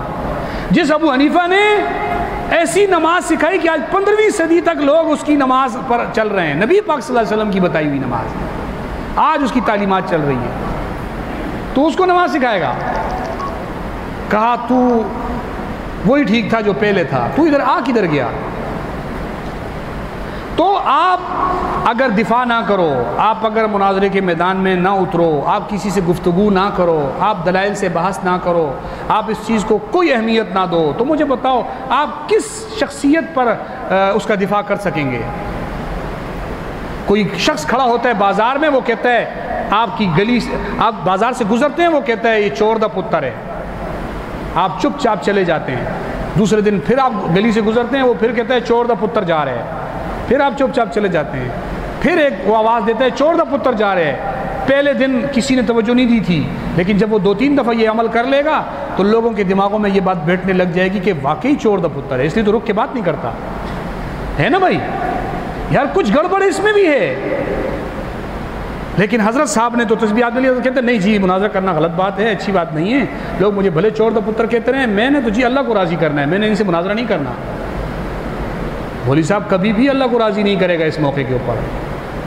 اپنی ذات پر بات آئے گی اچھل کے کودے گا، میری ذات پر تو نے بات کی اور میرے باپ کو تو نے برا کہا جو 5 وقت کا نمازی تھا، حاجی تھا، حج کیا ہوا تھا اس نے، تو نے اس کی ذات پر حملہ کیا. میں تجھ سے بات کروں گا کہ ثابت کر میرا باپ کیسے چور تھا. تو مولوی صاحب تیرے باپ کی کیا اوقات ہے، میری کیا اوقات ہے، میرے باپ کی کیا اوقات ہے صحابہ کے مقابلے میں، امام ابو حنیفہ کے مقابلے میں، ائمہ اربعہ کے مقابلے میں، مجتہدین و محدثین کے مقابلے میں، مفسرین کے مقابلے میں، اولیاء اور بزرگان دین کے مقابلے میں. کیا اوقات ہے اس کی کہ میں اس کی ذات پر تو لوگوں سے الجھوں، لڑوں، وہاں نہ میں اصول دیکھوں، کتنے مکے مارنا ہے یہ بھی نہ چیک کروں، کہاں کہاں مارنا ہے اس کو یہ بھی نہ چیک کروں. وہاں کسی سے مسئلہ نہیں پوچھتا کہ مولوی صاحب اب اس نے مجھے چور کا بچہ بول دیا ہے، آپ مجھے فتویٰ دو کہ اس کو کتنا مارنا جائز ہے. کبھی پوچھتے ہو مولوی سے اس سے کس طرح بات؟ کہتے نہیں میں خود ہینڈل کر لوں گا، اس نے مجھے گالی دی. تو مولوی صاحب دین پر حملہ اس سے کئی زیادہ خطرناک ہے. اس پر اگر آپ کی غیرت نہیں جاگتی تو پھر تو اس کا مطلب ہو کہ آپ نے دین اپنے کرتا بچانے کے لیے دین حاصل کیا ہے، پھر دین کو آپ نے اپنے شجرے اور نسب بچانے کے لیے پڑھا ہے، پھر دین کو آپ نے اپنی ذاتیات اور شخصیات کی عزت اور ناموس کے لیے پڑھا ہے. تو یہ دین کسی کام کا نہیں، یہ آپ کو کوئی کام نہیں دے گا. آپ واقعات اٹھا کے دیکھو، آپ کو واقعات تو بھرمار ملے گی اس بات کی کہ ایسے واقعات کی ضرورت ہے. لیکن فن مناظرہ ایک اپنی جگہ پر ایک مقام رکھتا ہے، اس کی ضرورت بالکل فطرتی طور پر بھی ضروری ہے، یہ فطرت کے عین مطابق ہے. غلط استعمال ہوتا ہے تو ان کا حساب اللہ کے پاس جا کر وہ لوگ دیں گے. دنیا میں لوگ حرام کھا رہے ہیں تو آپ نے حلال کھانا چھوڑا؟ دنیا میں لوگ بہت سارے غلط کام کر رہے ہیں، وہی کام غلط کر رہے ہیں، آپ وہ اچھے والے کام چھوڑ دیتے ہیں، اس پر قیاس کر کے آپ اچھا کام نہیں چھوڑتے، عبادتوں میں آپ نے رکھا ہوا ہے۔ دیکھو جی فلانے نے داڑھی رکھی ہوئی ہے، ایسا کرتا ہے اس لیے تو میں داڑھی نہیں رکھتا، فلانا جو ہے نمازی ہے ایسے کرتا ہے اس لیے تو میں نماز نہیں پڑھتا، فلانا جو ہے حاجی ہے وہ ایسا کرتا ہے اس لیے تو میں حج پہ نہیں جاتا، تو مولوی صاحب فلانا جو ہے وہ روٹی بھی کھاتا ہے تو آپ روٹی کیوں کھاتے ہیں؟ روٹی کھانا بھی تو چھوڑو، وہ سانس بھی لیتا ہے آپ سانس لینا بھی چھوڑو، نہیں صرف اس کی وہ عبادات، وہ اللہ کو راضی کرنے والے اعمال کو سامنے رکھنا ہے، اس کو حج اور نماز سکھاتا ہے، یہ چیزیں نہیں سکھاتا یہ۔ تو نیک عمل کو اپنی جگہ پر، عبادت کو اپنی جگہ پر کرنا وقت کی ضرورت ہے۔ اور میں نے جیسے بتایا کہ مولانا منظور نعمانی صاحب رحمہ اللہ فن مناظرہ پہ پوری کتاب ہے، مولانا عبدالشکور لکھنوی صاحب رحمۃ اللہ علیہ کی زندگی کے اندر آپ اٹھا کے دیکھو مناظرے کی، بیک وقت ریوز پر کام کر رہے ہیں، بریلویت پہ مناظرے کر رہے ہیں، دونوں کے مناظرے دونوں۔ مولانا مرتضیٰ حسن چاندپوری صاحب رحمہ اللہ کی زندگی کو اٹھاؤ، قادیانیوں سے بھی مناظرے ہو رہے ہیں، بریلویوں سے بھی مناظرے ہو رہے ہیں، کوئی فرق نہیں ہے ان میں کہ میں اس سے کروں اور اس سے نہ کروں، نہیں کہا نہیں میں اس سے کروں گا تو اس سے بھی، دونوں پہ کر رہے ہیں، شیعت پہ کر رہے ہیں تو بریلویت پہ بھی کر رہے ہیں، قادیانیوں سے کر رہے ہیں تو اس سے۔ دارالعلوم دیوبند کے ناظم تعلیمات ہیں مولانا مرتضیٰ حسن چاندپوری، مناظرے کر رہے ہیں، کتابیں چھپی ہوئی موجود ہیں، رسائل چاندپوری ہم نے یہاں دوسری جلد ہم نے خود چھاپی تھی سن 2000 میں، یہاں سے چھپی ہوئی ہے۔ باقاعدہ مولانا اشرف علی تھانوی صاحب رحمہ اللہ کو ہم کس نام سے جانتے ہیں؟ ایک پیر کے نام سے، حکیم الامت پیر کے نام سے جانتے ہیں نا۔ ہم جب اپنے میں صوفیاء اور پیر دکھاتے ہیں تو ان میں ہم کن کے نام دکھاتے ہیں؟ حکیم الامت مولانا اشرف تھانوی صاحب۔ آپ حضرت کی زندگی اٹھا کے پڑھو، مولانا مرتضیٰ حسن چاندپوری نے جتنے مناظروں میں آپ گئے آپ کو حضرت تھانوی صاحب بھیجتے تھے، کیوں کہ یہ خلیفت ہے تھانوی صاحب کے، یہ پہلے خط لکھتے تھے تھانوی صاحب کو کہ میں جاؤں، پھر حضرت فرماتے جاؤ، پھر یہ جاتے تھے۔ بیک وقت پیر بھی ہیں اور بیک وقت مناظرے کی سرپرستی بھی ہو رہی ہے۔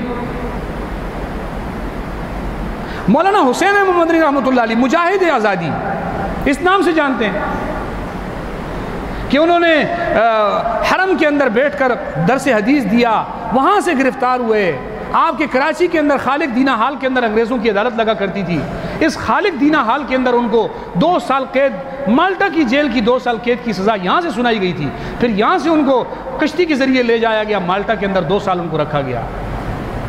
یہ مولانا حسین احمد مدنی بریلویوں کے خلاف ان کی کتاب الشہاب الثاقب موجود ہے، احمد رضا کو رد کیا ہوا ہے اس میں۔ میں صرف بریلیت کی بات نہیں کروں، مناظرہ ایک بات کرو، بات ہے مناظرے کی کہ یہ مجاہد تحریک آزادی ہے۔ آپ ان کی زندگی اٹھاؤ تو آپ کو تحریک ریشمی رومال نظر آئے گا، تحریک خلافت نظر آئے گی، تحریک ترک موالات نظر آئے گی، تحریک آزادی نظر آئے گی۔ آپ اٹھاؤ تو ان کی زندگیوں میں آپ کو صرف جہاد نظر آئے گا، لیکن زندگی کا ایک پہلو یہ بھی موجود ہے کہ وہ مجاہد ہونے کے ساتھ ساتھ ایک مناظر بھی تھے۔ انہوں نے یہ نہیں کہا کہ میں مجاہد چونکہ زیادہ ہوں لہٰذا مناظرے کی ضرورت نہیں ہے، میں چونکہ پیر ہوں لہٰذا مناظرے کی ضرورت نہیں ہے، نہیں، جس حد تک ضرورت ہے اس پر عمل کر کے دکھایا۔ شیخ الہند مولانا محمود حسن دیوبندی رحمۃ اللہ علیہ، دارالعلوم دیوبند کے شیخ الحدیث، آپ نے تاریخ میں پڑھا ہے، پہلے شاگرد دارالعلوم دیوبند کے محمود، پہلا استاد ملا محمود، پہلا شاگرد شیخ الہند محمود الحسن، پہلا شاگرد جو شیخ الہند ہے، ان کی پوری بریلویت کے خلاف کتابیں موجود ہیں، الجہد المقال کے نام سے کتابیں موجود ہیں، غیر مقلدیت پر ایضاح الادلہ کے نام سے حضرت کی کتابیں موجود ہیں۔ بیک وقت حضرت بھی مالٹا کے جیل میں قید بھی رہ رہے ہیں، جنگ آزادی میں بھی ہیں، حضرت مجاہد بھی ہیں، اور جو ہے وہاں بیٹھ کر جیل میں قرآن کی تفسیر بھی لکھ رہے ہیں، اور یہی بیک وقت کتابیں بھی لکھ رہے ہیں رد بدعات پر، مناظرے بھی کر رہے ہیں۔ بلکہ ایک دفعہ تو لاہور میں یہ لوگ آئے تھے مناظرے کے لیے، مولانا تھانوی صاحب رحمہ اللہ نے ان کا پورا ایک گروپ بنا کر لاہور بھیجا تھا، علامہ اقبال کو ثالث بنایا تھا مناظرے کا بریلویوں کے ساتھ، لیکن بریلوی نہیں آئے تھے اس دن مناظرے میں۔ ابھی بھی لاہور کے اندر وہ بریلویوں کا مرکز موجود ہے، حزب الاحناف، آپ نے نام اس کا پتہ نہیں سنا ہو نہ سنا ہو، یہ داتا دربار سے تھوڑا سا اس طرف کر کے ایک امام باڑہ ہے، اس کے بالکل 7 انجمن حزب الاحناف بریلویوں کا مرکز ہے، پاکستان بننے سے پہلے کا ہے۔ ان کا جو ابھی تو اس کے اوپر جو بیٹھا ہوا ہے رضا مصطفیٰ اس کا نام ہے، اس کا جو باپ تھا محمود احمد رضوی، پھر اس کا باپ تھا ابو الحسنات قادری، پھر اس کا باپ تھا مولوی دیدار علی الوری. یہ خاندانی طور پر احمد رضا کے خلفاء چلتے ہوئے آ رہے تھے، جس کے اندر پچھلی حکومت میں فواد چودھری اور وہ سب نے مل کر ڈانس کیا تھا، ویڈیو چلی تھی نا، یہ اسی کی مسجد کے بالکل سامنے ڈانس کیا تھا. وہ حزب الاحناف والا وہ شخص، ان کا مناظرہ طے ہوا تھا. علامہ اقبال اس میں ثالث تھا. ادھر سے حضرت تھانوی صاحب نے پورا ایک گروپ بھیجا تھا، مولانا مرتضیٰ حسن چاندپوری، مولانا منظور احمد نعمانی، مولانا شیخ الہند مولانا محمود حسن دیوبندی رحمۃ اللہ علیہ. علامہ اقبال جیسا بندہ مناظرے کا ثالث تھا، لیکن مناظرہ ہوا نہیں. اور اس طرح کی میں واقعات سناؤں تو بہت ہیں. آج بھی دارالعلوم دیوبند کے اندر ایک الگ شعبہ مناظرہ کے نام سے موجود ہے. انڈیا کے مولوی ہم سے رابطہ کرتے تھے کسی زمانے میں کہ ہمیں مناظرہ سکھاؤ، تو یہ جب واٹس ایپ نئے نئے آئے تھے تو بڑے لوگوں نے رابطے شروع کیے کہ جی ہمیں سکھاؤ ہمیں سکھاؤ.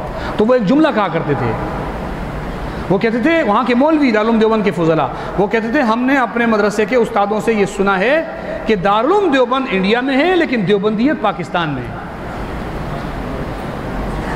دارالعلوم دیوبند انڈیا میں ہے لیکن دیوبندیت دیکھنی ہے تو وہ پاکستان میں.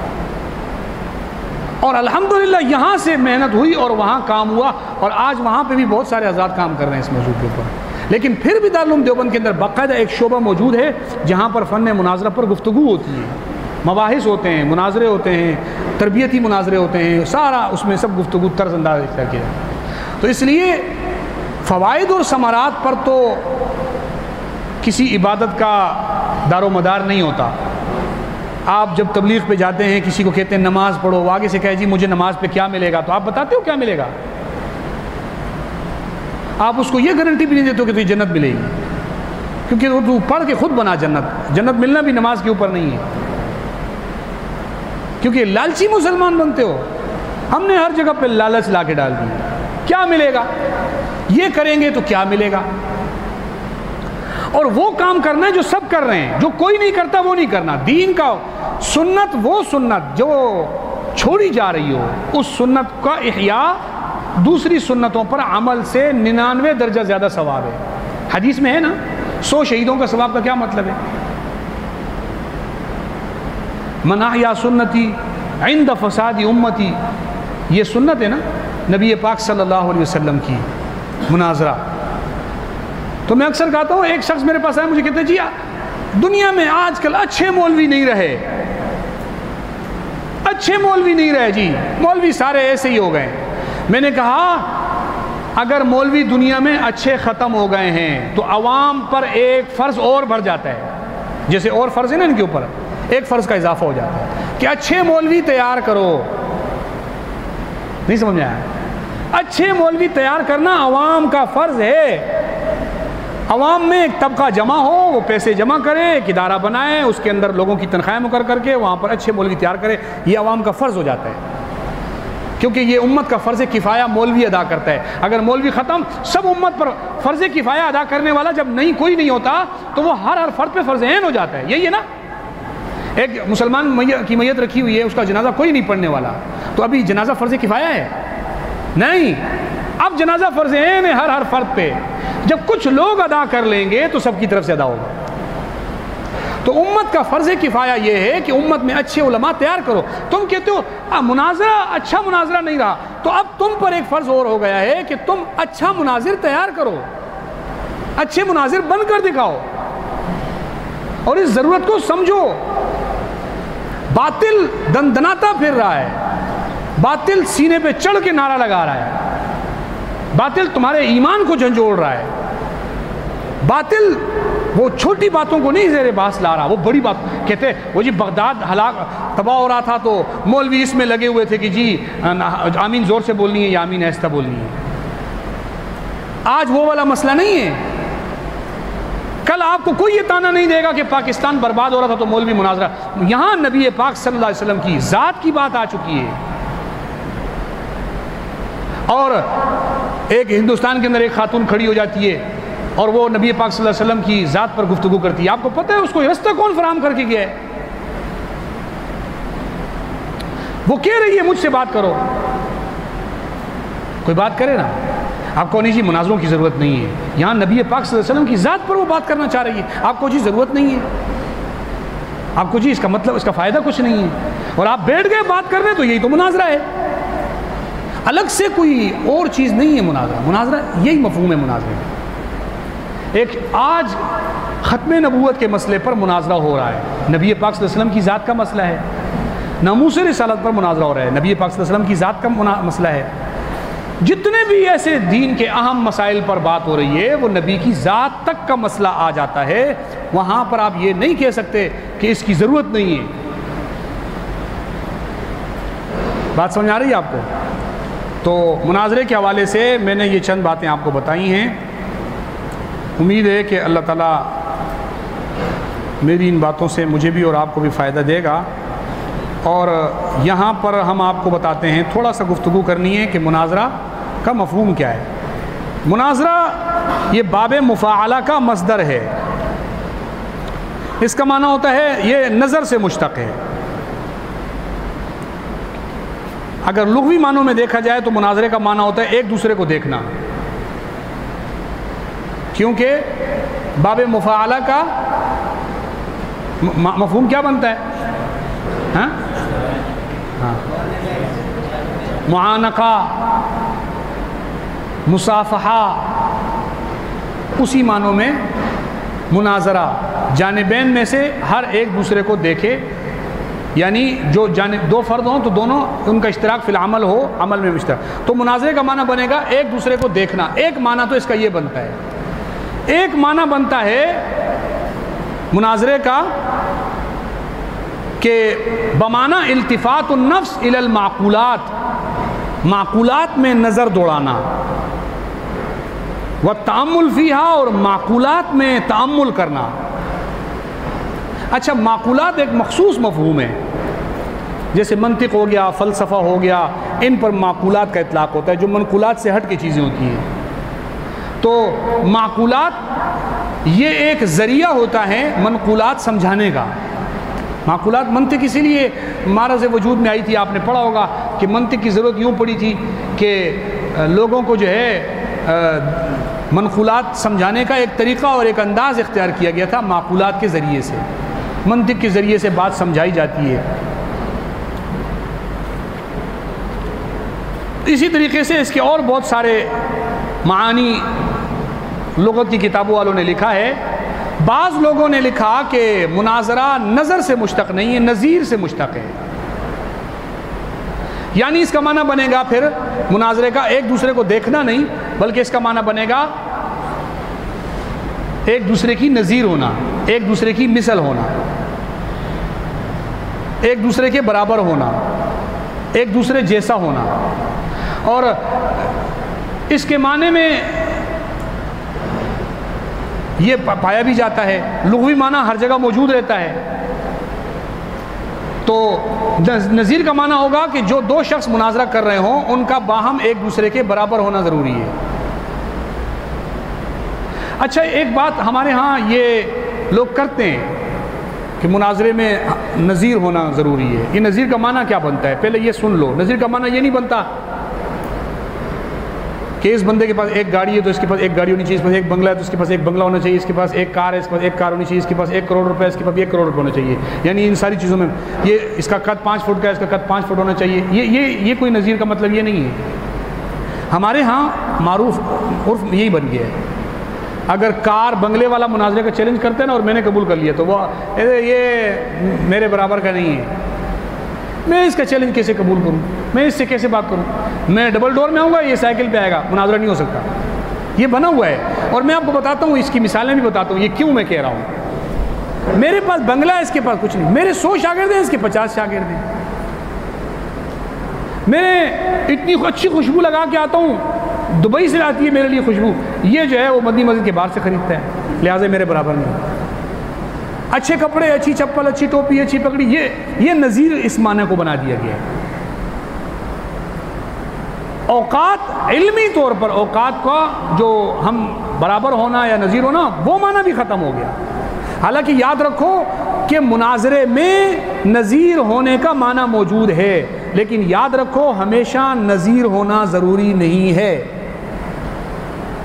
اور آج کل تو ایک اور معنی بن گیا ہے نذیر ہونے کا مطلب کہ فیس بک پہ اس کو کتنے لوگ دیکھتے ہیں 300 لوگ, مجھے 3000 لوگ دیکھتے ہیں, یہ میرے برابر کا نہیں ہے. پھر تو تیرے برابر کے وہ بھی نہیں ہیں وہ جو فلمیں بناتے ہیں, وہ تو تیرے سے زیادہ لوگ ان کو دیکھتے ہیں. یہ تو کوئی بات ہی نہیں ہے. دنیا کے اندر جتنے بے حیا اور فحاش لوگوں کو لوگ دیکھتے ہیں نا, اتنا مولوی کو کوئی نہیں دیکھتا. مولویوں میں تو 300-3000 کی لڑائی ہوتی ہے, ادھر کروڑوں اور اربوں لوگ ایک دوسرے کو دیکھ رہے ہوتے ہیں. پھر مولوی صاحب اپنے برابر کا کوئی وہاں سے ڈھونڈ کے لاؤ, ہمارے پاس تو نہیں ہے. سبسکرائبر نہیں ہے جی اس کے میرے برابر کے, اس کے 1000 ہیں میرے 1 لاکھ ہیں جی, مناظرہ نہیں ہو سکتا. یہ بن گیا. یہ انجینئر محمد علی مرزا ہے نا, نیٹ پہ بیٹھ کر باتیں کرتا ہے. یہ ایک دن اس کی ویڈیو ہے, کہتا ہے میرے ساتھ وہ بات کرے جس کے یا تو سبسکرائبر میرے برابر ہوں یا مجھ سے زیادہ ہوں. یعنی یہ مطلب ہو گیا ہے. پھر تو میں نے کہا کہ اس بندے کو کہیں امریکہ میں کسی فلمی کیا ہوتے ہیں وہ ہیرو ہوتے ہیں ان کے پاس بھیجو, یہ ان سے مناظرہ کرے گا, کیونکہ ان کے برابر یا اس سے اوپر کے وہی لوگ ہیں, ہم نہیں ہیں. عرف میں یہ بن گیا ہے. اور جب سے یہ سوشل میڈیا آیا ہے نا, تو سوشل میڈیا نے تو سارا کا سارا مانا, یہ موبائل کے کیمرے سے ویڈیو بناتا ہے اور ہم لوگ مہنگے کیمرے سے ویڈیو بناتے ہیں, یہ سستے ویڈیو, یہ بن گیا. اب وہ بریلویوں کا ایک مولوی اشرف جلالی, اس نے ایک دن کہیں, یہ بلال خان لڑکا اسلام آباد میں شہید ہوا تھا, تو 2019 کی بات ہے غالباً, جون کے مہینے میں, اس نے ان کے کوئی تحریک لبیک پاکستان والوں نے اس کی ٹویٹ چلا دیا اس کے حمایت میں کہ وہ شہید ہو گیا. کوئی 1-2 بندوں نے ٹویٹ چلا دیا, تو اس نے ان کو رگڑا دینے شروع کر دیا. اور رگڑا دیتے دیتے کہتا ہے کہ آؤ کوئی مجھ سے آ کر بات کرو اس موضوع پر, میں ثابت کروں گا کہ یہ لڑکا غلط تھا, یہ تھا, وہ تھا. جب اس نے یہ جملہ بولا تو میں ان دنوں میں پشاور میں تھا, میں نے وہیں سے ویڈیو بنائی. میں نے کہا ٹھیک ہے تو مناظرہ کرتا ہے تو میں تیار ہوں, مجھے بتا آج 2-3 دن میں ادھر ہی ہوں, میں آتا ہوں تیرے پاس لاہور میں, یا تو پشاور آ جا مناظرہ کرتے ہیں. تو 3-4 دن تو اس کا کوئی جواب نہیں آیا. 6ٹھے دن اس کا ایک نیا ویڈیو آیا, وہ اکثر ویڈیو وہی چل رہا ہے. کہتا ہے میں تو اپنوں کو کہہ رہا تھا کہ بات کرو مجھ سے, تم لوگوں کو تو میں نہیں کہہ رہا تھا. اور میں نے وہ ویڈیو بنائی تھی تو ہم دریا پہ نہانے گئے تھے, تو پیچھے وہ گنے کی فصل تھی, چھوٹے چھوٹے پودے نکلے ہوئے تھے گنے کی ابھی. تو کہتا ہے یہ گنوں کے فصل سے نکل کر آ جاتے ہیں اور مجھے آ کے کہتے ہیں کہ آؤ مجھ سے مناظرہ کرو. یہ کس کو کہہ رہا تھا؟ اور تو کوئی نہیں تھا. تو میں مفتی تقی عثمانی سے مناظرہ کروں گا, اس کو لے کر آؤ. اب بات کیا ہے, اس کے منہ سے نکلا مناظرے کا لفظ. میں نے کہا ہم میدان میں بات کرتے ہیں. اس کو پتہ چل گیا کہ میرے پاس تو کار ہے, ڈبل ڈور ہے, 50 مرید لین میں کھڑے ہوتے ہیں, میرے کو مجھے جو ہے نا پروٹوکول دیتے ہیں. یہ مولوی دریا کے کنارے کھڑا ہو کے ویڈیو بنا رہا ہے, اس کی کیا اوقات. یہ ان کے ہاں معیار بن گیا. اور میں نے جان بوجھ کے ایسے کیا. کبھی کبھی جیسا منہ ہوتا ہے نا, اس کو ایسی چپیڑ لگنی چاہیے کہ اس کو اس کی اوقات پر لا کر رکھو. تیری اوقات اس سے اوپر کی نہیں ہے. تجھ سے ہمارا کوئی بڑا بندہ بات کرے گا, یہ تیری اوقات نہیں ہے. اگر تیرے نزدیک یہ چیزیں معیار نہیں ہیں, علم معیار ہے کہ مناظرے میں علم میں برابر ہونا ضروری ہے. تو میں نے پھر ایک ویڈیو بنائی. میں نے کہا مولوی صاحب تو ایسا کر لے کہ مناظرے سے پہلے آ کر آدھا گھنٹہ ایک دوسرے کے علم پہ بات کر لیں گے, کون اچھا مولوی ہے کون ہلکا مولوی ہے. پھر جو اگر تو میرے برابر کا ہوا یا میں تیرے برابر کا ہوا تو بات کر لیں گے, اور اگر میں تیرے سے اوپر ہوا تو پھر اپنے استاذ کو لے کر آ جانا, پھر تیرے سے بھی نہیں کریں گے. علم میں اگر بات کرنی ہے تو آؤ, اس میں نظیر ہونے کے لیے اگر بات کرتے ہو تو پھر الگ بات ہے. لیکن آپ کے ہاں یہ معیار نہیں ہے. آپ کا معیار یہ ہے کہ میرے واہ واہ کرنے والے بہت ہیں, میرے کو فیس بک پہ دیکھنے والے بہت ہیں, سوشل میڈیا پہ میرے لوگ نعرے لگاتے ہیں, اور جناب میں جلسہ بلاتا ہوں تو 8-10 ہزار آدمی اکٹھا ہو جاتا ہے, یہ ہو جاتا ہے وہ ہو جاتا ہے, لہٰذا میری اوقات زیادہ ہے. وہ دن آج کا دن اس بندے نے کبھی مجھ سے گفتگو نہیں کی.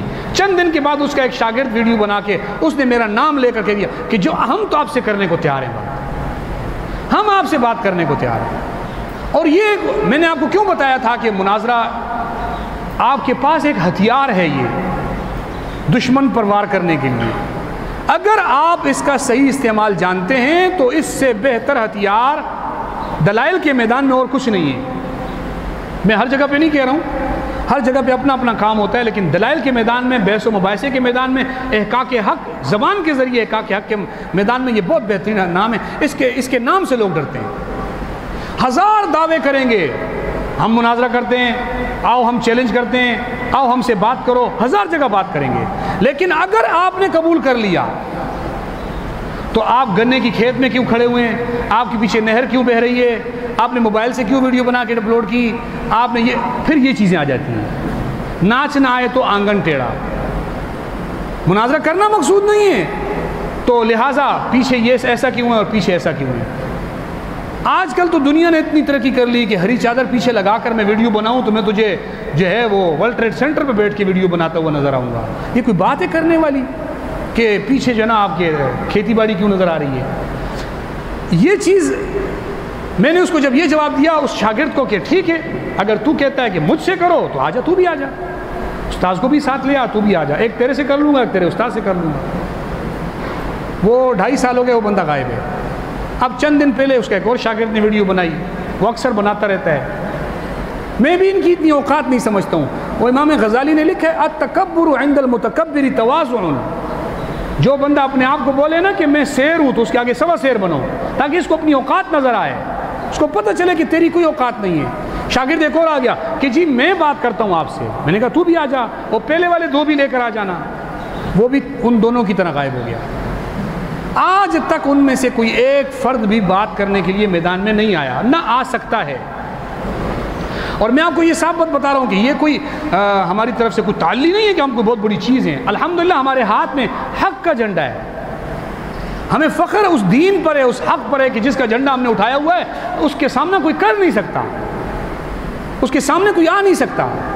کبھی بہانہ ہوگا تو چھوٹا ہے، تیری اوقات کم ہے، تیرا نبی پاک صلی اللہ علیہ وسلم نے جو مناظرے کیے، مباہلہ تک آپ نے کیا، حالانکہ اس امت میں علماء نے لکھا ہے مباہلہ آج کے زمانے میں جائز ہی نہیں ہے، یہ مناظروں کی سب سے اوپر کی قسم ہوتی ہے کہ جب کوئی بندہ دلائل سے بھی نہیں سمجھتا اس کو کہتے ہیں بس ٹھیک ہے یار تو آج ہم ایک گراؤنڈ میں اپنے خاندان کو لے کر آ جا، میں بھی لے کے آتا ہوں، اللہ سے دعا کرتے ہیں یا اللہ جو ہم میں سے جھوٹا ہے اس کو تباہ و برباد کر دے۔ یہ بہت خطرناک ہوتا ہے۔ نبی پاک صلی اللہ علیہ وسلم نے یہاں تک دعوت دی کافروں کو کہ تم بھی اپنے بچے لے کر آؤ، میں بھی حسن حسین کو لے کر آتا ہوں، اپنے بچوں کو لے کر آتا ہوں، میدان میں کھڑے ہوتے ہیں بد دعا کرتے ہیں۔ تو کیا مناظرے میں اگر نذیر ہونا ضروری ہے تو آپ کا کوئی نذیر تھا؟ نبی پاک صلی اللہ علیہ وسلم کی کوئی مثال تھا؟ اور پھر یہ کفار، ان کی کوئی اوقات تھی؟ یہاں کوئی برابری کا معنی اور مفہوم موجود تھا؟ کوئی معنی اور مفہوم موجود نہیں تھا۔ تو کیسے وہ آ کر کہہ سکتے تھے کہ ہم سے آ کر بات کرو، ہم آپ سے بات کرنے کو تیار ہیں؟ تو یاد رکھو احقاق حق میں مناظرے کا معنی، یہ نذیر ہونے کا معنی بعض دفعہ اس کو بھی ایک طرف رکھ دیا جاتا ہے۔ جیسے ہم رکھتے ہیں کہ ہم کسی کو یہ نہیں دیکھتے کہ یہ اپنے ساتھ 4 گن مین لے کر آئے گا اور ہمارے پاس کوئی گن مین نہیں، ہم پھر بھی کہتے ہیں کہ بات کرنے کو ہم تیار ہیں۔ حالانکہ ڈرنا ہمیں چاہیے نا، تو گاڑی میں آئے گا، ہم پیدل آئیں گے، تو گن مین لے کے آئے گا، ہم بغیر اس کے آئیں گے، تیرے پاس بندے ہوں گے وہاں پر نہیں ہوں گے، تو ڈرنا ہمیں چاہیے کہ تجھے ڈرنا چاہیے۔ پھر بھی وہ ڈر رہا ہوتا ہے کہ نہیں میں بات نہیں کرتا، تجھے کیوں ڈر ہے بھائی؟ اس لیے کہ میں نے بتایا مناظرہ ایک بہترین ہتھیار ہے کہ باطل دعویٰ کرے، آپ کھڑے ہو جاؤ، آپ کہو آؤ میدان میں ہم بات کرتے ہیں، ضرورت ہی نہیں ہے ادھر لمبی چوڑی گفتگو میں جانے کی۔ نبی پاک صلی اللہ علیہ وسلم کی ذات پر بات کرے گا تو پہلے اپنی ذات کو کٹہرے میں لا کے کھڑا کرے گا۔ ہم نے تو محدثین نے ہمیں یہ سبق سکھایا ہے کہ محدث کے پاس کوئی شخص حدیث لے کے آتا تھا تو محدث اس کی ساری زندگی ٹٹولتے تھے، ہے نا؟ اسماء الرجال کیا ہے کہ یہ راوی کتنا مضبوط ہے کتنا کمزور ہے، وہ کیسے اس کی زندگی ٹٹولتے تھے کہ یہ حدیث لے کر آئے، ہم اس کی زندگی ٹٹولیں کہ زندگی میں زیادہ سچ بولتا ہے یا زیادہ جھوٹ بولتا ہے، کہیں بازار میں چلتے ہوئے کھاتا پیتا تو نہیں ہے، کبھی زندگی میں ایک جھوٹ اس سے ثابت تو نہیں ہے۔ ایک راوی اس سے حدیث لینے کے لیے کوئی شخص سفر کر کے جاتا ہے کئی دنوں کا، اور وہ راوی بکریاں چرا رہا ہے اور اپنی خالی جھولی یوں پکڑ کے کھڑا ہوا ہے اور بکریوں کو بلا رہا ہے، جیسے ہمارے گاؤں دیہاتوں میں چرواہے کرتے ہیں نا، بکریاں دور چلی جاتی ہیں تو ان کو گھاس کی لالچ دے کر قریب بلاتے ہیں، تو وہ جھولی میں ان کو دانے کی لالچ دے کر بلا رہا تھا۔ محدث وہیں سے واپس چلا گیا۔ کسی نے پوچھا کیوں؟ کہا جو شخص بکریوں کو دھوکہ دے سکتا ہے وہ روایت میں حدیث میں مجھے دھوکہ نہیں دے گا، میں اس سے حدیث نہیں لیتا۔ جب روایت حدیث میں اتنی جانچ پڑتال کی ضرورت ہے کہ ہم اس کی ذات پر بحث کرتے ہیں کہ یہ شخص کتنا سچا تھا اور کتنا جھوٹا تھا. اس کی زندگی میں کوئی ایک عمل ہمیں اگر کمزور نظر آ جائے تو ہم اس کی حدیث کا درجہ گرا دیتے ہیں. تو نبی پاک صلی اللہ علیہ وسلم کی ذات پر جو بحث کرنے کے لیے آئے گا تو اس کے کردار کو نہیں دیکھا جائے گا. صحابہ کے جو ہے ذات کو جو زیر بحث لائے گا تو اس کا کردار نہیں دیکھا جائے گا, اس کا کردار بھی دیکھا جائے گا. اور اس پر ہم نے الحمدللہ ہم نے اس پر پریکٹس کیے. 2013 غالباً کی بات ہے, اورنگی ٹاؤن میں ایک جگہ پر مناظرے کی بات چلی, ویڈیو ہے نیٹ کے اوپر موجود ہے. تو بریلویوں نے آ کے کہا کہ جی ہم مناظرہ کرتے ہیں آپ کے ساتھ, اور مناظرے کا موضوع ہوگا علماء دیوبند کافر ہیں, آپ مسلمان ثابت کرو گے, ہم کافر ثابت کریں. تو میں نے اس کو کہا ٹھیک ہے آؤ بیٹھو, اپنے مناظر کو لے کر آؤ. اب ہم وہاں بیٹھے ہیں, اس کی ویڈیو ساری نیٹ کے اوپر موجود ہے. وہ جناب کہنے لگے کہ جی یہ ہمارا دعویٰ ہے, مجھے دعویٰ دیا.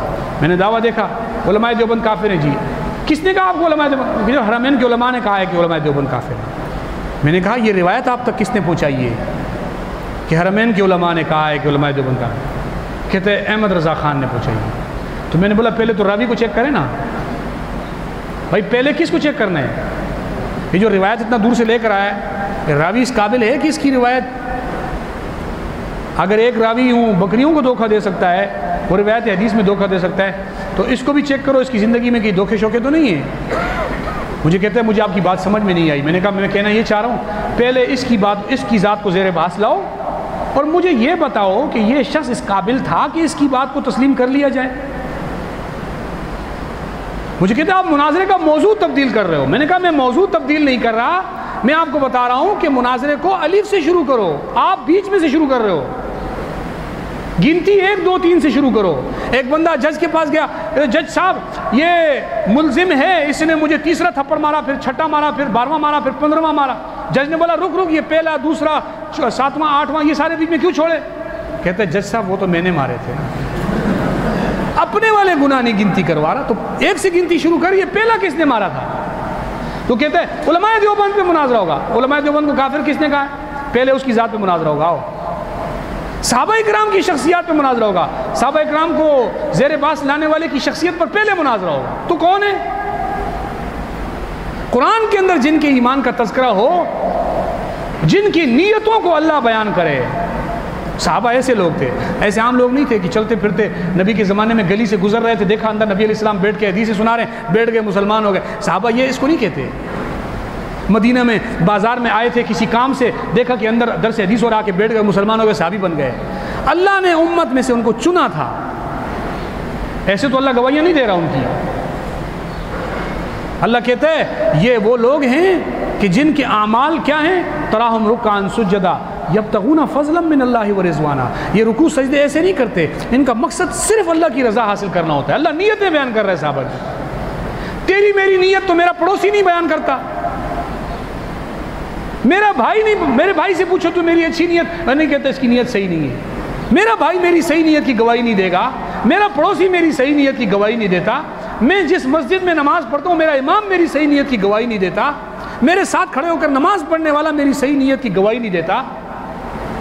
اور یہ وہ لوگ ہیں جن کی گواہی وہ دے رہا ہے جس کی گواہی جو ہے کائنات میں سب پر حاوی ہے. ان کی ذات کو بھی زیر باس لایا جائے گا تو پھر پہلے تمہاری ذات کو زیر باس. تو میں نے کہا بھائی یہ ضروری ہے. پہلے احمد رضا, اس کے بارے میں مجھے یہ بتاؤ وہ اس قابل تھا کہ اس کا میں یہ فتویٰ آنکھیں بند کر کے تسلیم کر لوں ہاں جی علماء دیوبند کافر ہے؟ اس قابل تھا؟ دوسرا میں نے سکھا تو یہ دوسری بات سمجھاؤں. میں نے کہا ہم تو مدرسے کے طالب علم ہیں اور ہمارا ایک مزاج بن چکا ہے. اگر ہمارا استاذ کتاب پڑھانے کے لیے آتا ہے نا, چاہے نومیر, ارشاد الصرف, شرح جامی, کافیہ, جو پڑھانے کے لیے استاد کتاب کھولتا ہے, اگر استاد اس سے پہلے چند باتیں نہ کرے ہمیں کتاب سمجھ ہی نہیں آتی ہے. استاد پہلے دن آ کر اس پر یہ بولنا فرض ہے کہ ہر کتاب کھولنے سے پہلے چند باتوں کو جاننا ضروری ہے نا. ہمیں وہ کتاب ہم سے کھلتی نہیں ہے جس سے پہلے استاد آ کر ہمیں یہ نہ بتائے کہ ہر کتاب کھولنے سے پہلے چند باتوں کا جاننا ضروری ہے. ہم تو کافیہ پڑھیں اور استاد آ کے ڈائریکٹ کافیہ شروع کریں, کہتے ہیں یہ استاد جو ہے نا کافیہ پڑھانے کے قابل نہیں ہے, اس نے یہی نہیں بولا کہ ہر کتاب کھولنے سے پہلے چند باتوں کا جاننا ضروری ہے. یہ کیسا استاد ہے نا یہ, اس نے یہ بولا ہی نہیں. اور جو ان باتوں میں موجود نہیں ہوتا اس کا نقصان بھی اس کو ہوتا ہے نا. میں مدرسے میں اس پڑھاتا تھا, طالب علم آیا, اس سے پوچھا کہ جو ہے نا کون سے درجے میں پڑھ کے آیا؟ بولا جی وہ اس میں رابعہ میں پڑھ کے آیا۔ بولا رابعہ میں فقہ کی مشہور کتاب کون سی پڑھائی جاتی ہے؟ کہتے ہیں شرح ملا جامی۔ میں نے کہا تو اگر اس سبق میں ہوتا نا کہ ہر کتاب کھولنے سے پہلے چند باتوں کا جاننا ضروری ہے، تجھے کم سے کم اتنا پتہ ہوتا کہ شرح ملا جامی، یہ ملا جامی کو خود پتہ نہیں کہ میں نے فقہ پہ کتاب لکھی ہے یا نہیں۔ وہ کہتے ہیں شرح ملا جامی۔ ایک طالب علم باہر نکلا، کہتے ہیں امتحان دینے گیا تھا نیو ٹاؤن میں، عجیب استاذ بیٹھے ہوئے ہیں امتحان لے رہے ہیں، ان کو امتحان لینے کا طریقہ بھی نہیں آتا۔ بولا جی کیا؟ پھر وہ پوچھ رہے تھے بوتل کون سا سیغہ ہے؟ کہتے ہیں بوتل بھی کوئی سیغہ ہوتا ہے؟ حالانکہ انہوں نے پوچھا تھا معطل کون سا سیغہ ہے؟ وہ باہر نکل کے کہتا ہے عجیب استاد ہے، یہ کہتے ہیں بوتل کون سا سیغہ ہے؟ یہ کوئی بات ہے کرنے والی یار؟ استادوں کو کوئی جا کے بتایا کہ بوتل شوتل سیغے نہیں ہوتے۔ اب بات یہ کر رہا ہوں کہ ضرورت اس طریقے کی گفتگو کی ہے کہ پہلے میں نے کہا ہم طالب علموں کو تو اس وقت تک وہ استاذ کا پورا سبق ہی ہضم نہیں ہوتا کہ جب تک استاذ ہم سے یہ نہ کہے کہ ہر کتاب کھولنے سے پہلے چند باتوں کا جاننا ضروری ہے۔ میں نے کہا علماء دیوبند پر کفر کے فتوے کی جو کتاب تو مجھے دکھا رہا ہے نا، میں اس سے پہلے بھی یہ سننا میرے لیے ضروری ہے کہ ہر کتاب کھولنے سے پہلے چند باتوں کا جاننا ضروری ہے۔ بولا پھر؟ میں نے کہا سب سے پہلے حالات مصنف ہے نا، کتاب کا مصنف کیسا تھا؟ اب ایک استاد آئے، وہ کہے جی آؤ جی کتاب کھولو میں پڑھانے آیا ہوں۔ آپ ایک مدرسے میں داخلہ لیا، استاد جی کتاب کھولو جی میں پڑھانے آیا ہوں۔ ہر کتاب کھولنے سے پہلے چند باتوں کا جاننا ضروری ہے۔ نمبر 1 حالات مصنف، یہ مصنف چور تھا، یہ ڈاکو تھا، رات کو چوریاں کرتا تھا، دن کو جو ہے نا یہ الٹے سیدھے کام کرتا تھا، یہ بڑا بیکار قسم کا مصنف ہے۔ آپ کیا بولو گے؟ مولوی صاحب استاد جی کسی اور مدرسے میں چلے جاتے ہیں، یہ والی کتاب ہم نے نہیں پڑھنی۔ بھائی یہ کوئی کتاب ہے جس کا مصنف چوریاں کرتا تھا، ڈاکے مارتا تھا؟ یہ کون سی کتاب ہے؟ ہم نہیں پڑھتے۔ اب حسام الحرمین کتاب ہے تو پہلا سوال کیا ہے؟ حالات مصنف۔ لکھنے والا کون ہے؟ اس کے حالات کیا ہیں؟ وہ کس درجے کا آدمی تھا؟ اس قابل تھا کہ وہ آ کر اپنے پڑوسی کو بھی خبر دیتا، کوئی مانتا؟ اس قابل تھا وہ؟ اس کی بات مان لینی چاہیے یا نہیں؟ دیکھو نبی پاک صلی اللہ علیہ وسلم نے ہمیں اپنے آپ کو معیار بنا کر ایک سبق دیا ہے۔ آپ نے اپنی دعوت پہنچانے کے لیے بھی فاران کی چوٹی پہ آپ چڑھے تھے، نہیں چڑھے تھے؟ وہاں پہ کھڑا ہو کر سب سے پہلے کیا کیا تھا؟ اپنی ذات کو زیر بحث لایا تھا۔ لائے تھے نہیں لائے تھے؟ مجھے کیسا پایا تم لوگوں نے؟ دنیا میں کوئی فرد آ جائے اور وہ یہ کہے، مسجد میں امام لگنے سے پہلے کہے کہ میں امام تب لگوں گا جب تم میرے بیک گراؤنڈ کو چیک کر لو کہ میں تاریخ میری کیسی ہے، وہ امام لگے گا ہی نہیں، کیونکہ کہیں نہ کہیں گڑبڑ آ جائے گی۔ لیکن نبی پاک صلی اللہ علیہ وسلم فاران کی چوٹی پہ کھڑے ہو کر اپنی ذات کو پہلے زیر باس لا رہے ہیں، بتاؤ مجھے کیسا پایا؟ تو کفار نے سب نے مل کر بیک آواز ہو کر ایک ہی جملہ کہا تھا، جربناک مرارا ما وجدناک الا صادقا وامنا۔ یا رسول اللہ ایک دفعہ نہیں، اب تو اللہ کے رسول اس وقت تو اعلان نہیں ہوا تھا، محمد ہم نے تجھے ایک دفعہ نہیں آزمایا، کئی بار آزمایا، چھپ چھپ کر آزمایا، خفیہ طریقوں سے تجھ سے چھپ کر تجھے آزمانے کی کوشش کی، اور ہمیشہ ہمارا تجربہ اس بات پر جا کر پہنچا ہے، اس نتیجے پر کہ آپ سچے ہیں اور آپ امانت دار ہیں۔ تو جب ایک دین پہنچانے کے لیے اپنی ذات کو معیار بنانا، ذات کو زیر بحث لائے آپ صلی اللہ علیہ وسلم، اور کفر نے ایک آواز میں آنے والے سارے کفار کی ترجمانی کر دی اور کہہ دیا کہ ہم نے آپ کو سچا پایا ہے، اب اس کے بعد جب ان کے دل کے اوپر چوٹ لگے گی تو ان کا بیان معتبر نہیں ہے، پھر بعد والا بیان معتبر نہیں ہے، کیونکہ اب تو ان کو بت توڑنے پڑ رہے ہیں نا، اب تو چوٹیں لگ رہی ہیں۔ لیکن اس سے پہلے جب کوئی پھڈا اور لڑائی ان کے سامنے نہیں تھی تو ایک ہی آواز تھی۔ میں نے کہا اسی لیے جب کوئی ہمارے ایمان پر بات کرے گا تو ہم اس کی ذات کو زیر باس لائیں گے۔ مجھے پہلے یہ بتاؤ، اس مصنف اس قابل تھا؟ انشاءاللہ میں سبق پڑھاؤں گا تو پھر اس پر آپ کے ساتھ گفتگو کروں گا، لیکن ابھی فی الحال بتانے کا مقصد کیا تھا کہ مناظرہ اس کے کرنے کے طریقہ کار ہوتے ہیں، اس کی ضرورت ہوتی ہے، وہ کہاں کرنا ہے، کس انداز میں کرنا ہے اور کہاں کیا بات کرنی ہے۔ ہر جگہ پر ایک ہی لاٹھی لے کے پہنچے ہوئے ہوں، ایک ہی لاٹھی سے اس کو ہنکار رہے ہوں۔ ہمارے ہاں ایک جگہ پر یہاں مناظر، یہ پٹیل پاڑے میں بہت پرانی بات ہے، آج سے کوئی 20-22 سال پہلے ہم پڑھتے تھے مناظرے میں، ایک جگہ پر جی مناظرہ ہو گیا غیر مقلدین میں، اور غیر مقلدین نے کوئی طالب علم پکڑ لیا اور اس کے آگے جناب کوئی حوالے شوالے پیش کر دیے اور پھر نعرے لگانے شروع کر دیے، جی ہم جیت گئے ہم جیت گئے ہم جیت گئے۔ تو یہاں ہمارے ایک صاحب رہتے تھے، اورنگزیب نام تھا، فوت ہو گئے، ان کو کسی نے بتا دیا کہ جی اس طرح ہو گیا ہے، تو وہ پہنچ گیا اس مولوی کے پاس، اس مولوی کو بولا کہ جس موضوع پر تو نے اس طالب علم سے مناظرہ کیا تھا اسی موضوع پر پہلے ہم سے مناظرہ کر، تاکہ تو نے طالب علم کے آگے اپنی فتح کا اعلان کیا، بات کر، میں تجھے دلائل سے بات کرتا ہوں۔ وہ کہے نہیں میں تجھ سے دوسرے موضوع پہ بات کروں گا۔ بہت کہا کہ نہیں پہلے اس موضوع، بولا نہیں تجھ سے اس موضوع پہ نہیں، تجھ سے دوسرے موضوع پہ۔ اس نے کہا دوسرے پہ بعد میں ہوگا، پہلے اس پہ ہوگا۔ بہت دیر اس کو سمجھانے کی کوشش کرتے رہے، وہ ڈیٹھ اپنی بات پہ اڑا رہا کہ تجھ سے اس موضوع پہ بات نہیں کروں گا۔ وہ اٹھا، ایک زوردار تھپڑ اس نے اس کو مارا۔ اس نے کہا چل ٹھیک ہے، پہلا مناظرہ ہو گیا، اب دوسرا شروع کر۔ پہلا ہو گیا، اب دوسرا شروع کر۔ تو تیری ضد ہے کہ دوسرا ہی کرنا ہے، تو پہلا ہو گیا، چلو دوسرا۔ بات کرنے کی یہ ہے کہ کہاں کس دلیل کو پیش کرنا ہے، کہاں کیا طرز اختیار کرنا ہے، کہاں کون سا طریقہ اختیار کرنا ہے۔ اور میں اکثر ایک بات آخر میں کہتا ہوں، امام مسلم رحمۃ اللہ علیہ نے مسلم شریف کے مقدمے میں ایک جملہ لکھا ہوا ہے کہ صوفی جب روایت میں آ جائے نا تو پھر ڈرو، روایت میں گڑبڑ ہوتی ہے نا۔ امام مسلم نے لکھا ہے صوفیوں کے اندر یہ کیا بات ہے، حالانکہ صوفیوں کو میں مخالف نہیں ہوں، تھوڑے تھوڑے صوفی ہم لوگ سارے خود بھی ہوتے ہیں، کہ کسی نہ کسی پیر کے ہاتھ پہ ہم نے بھی بیعت کی ہوئی ہوتی ہے، لیکن میں ایک اور معنی میں صوفی کا بیان کر رہا ہوں۔ وہ جو ایک صوفی کا ایک مزاج ہوتا ہے نا، جو مبالغے کے طور پر اس کے اندر آ چکا ہوتا ہے کہ جی میں غلط باقی سب ٹھیک، جی میں غلط باقی سب ٹھیک، باقی سب ٹھیک۔ تو کوئی آ کے اس کو کہتا ہے کہ میں نے حدیث سنی ہے نبی علیہ السلام سے، وہ کہتا ہے جی آپ ٹھیک کہہ رہے ہیں۔ وہ امام مسلم کہتے ہیں اس صوفی سے حدیث نہیں لو، کیونکہ یہ ہر بندے کو بولتا ہے تو ٹھیک کہہ رہے ہیں، تو یہ ان سے لے لیتے ہیں پھر آگے بیان کرتا ہے، اس لیے اس سے بچ کے رہو۔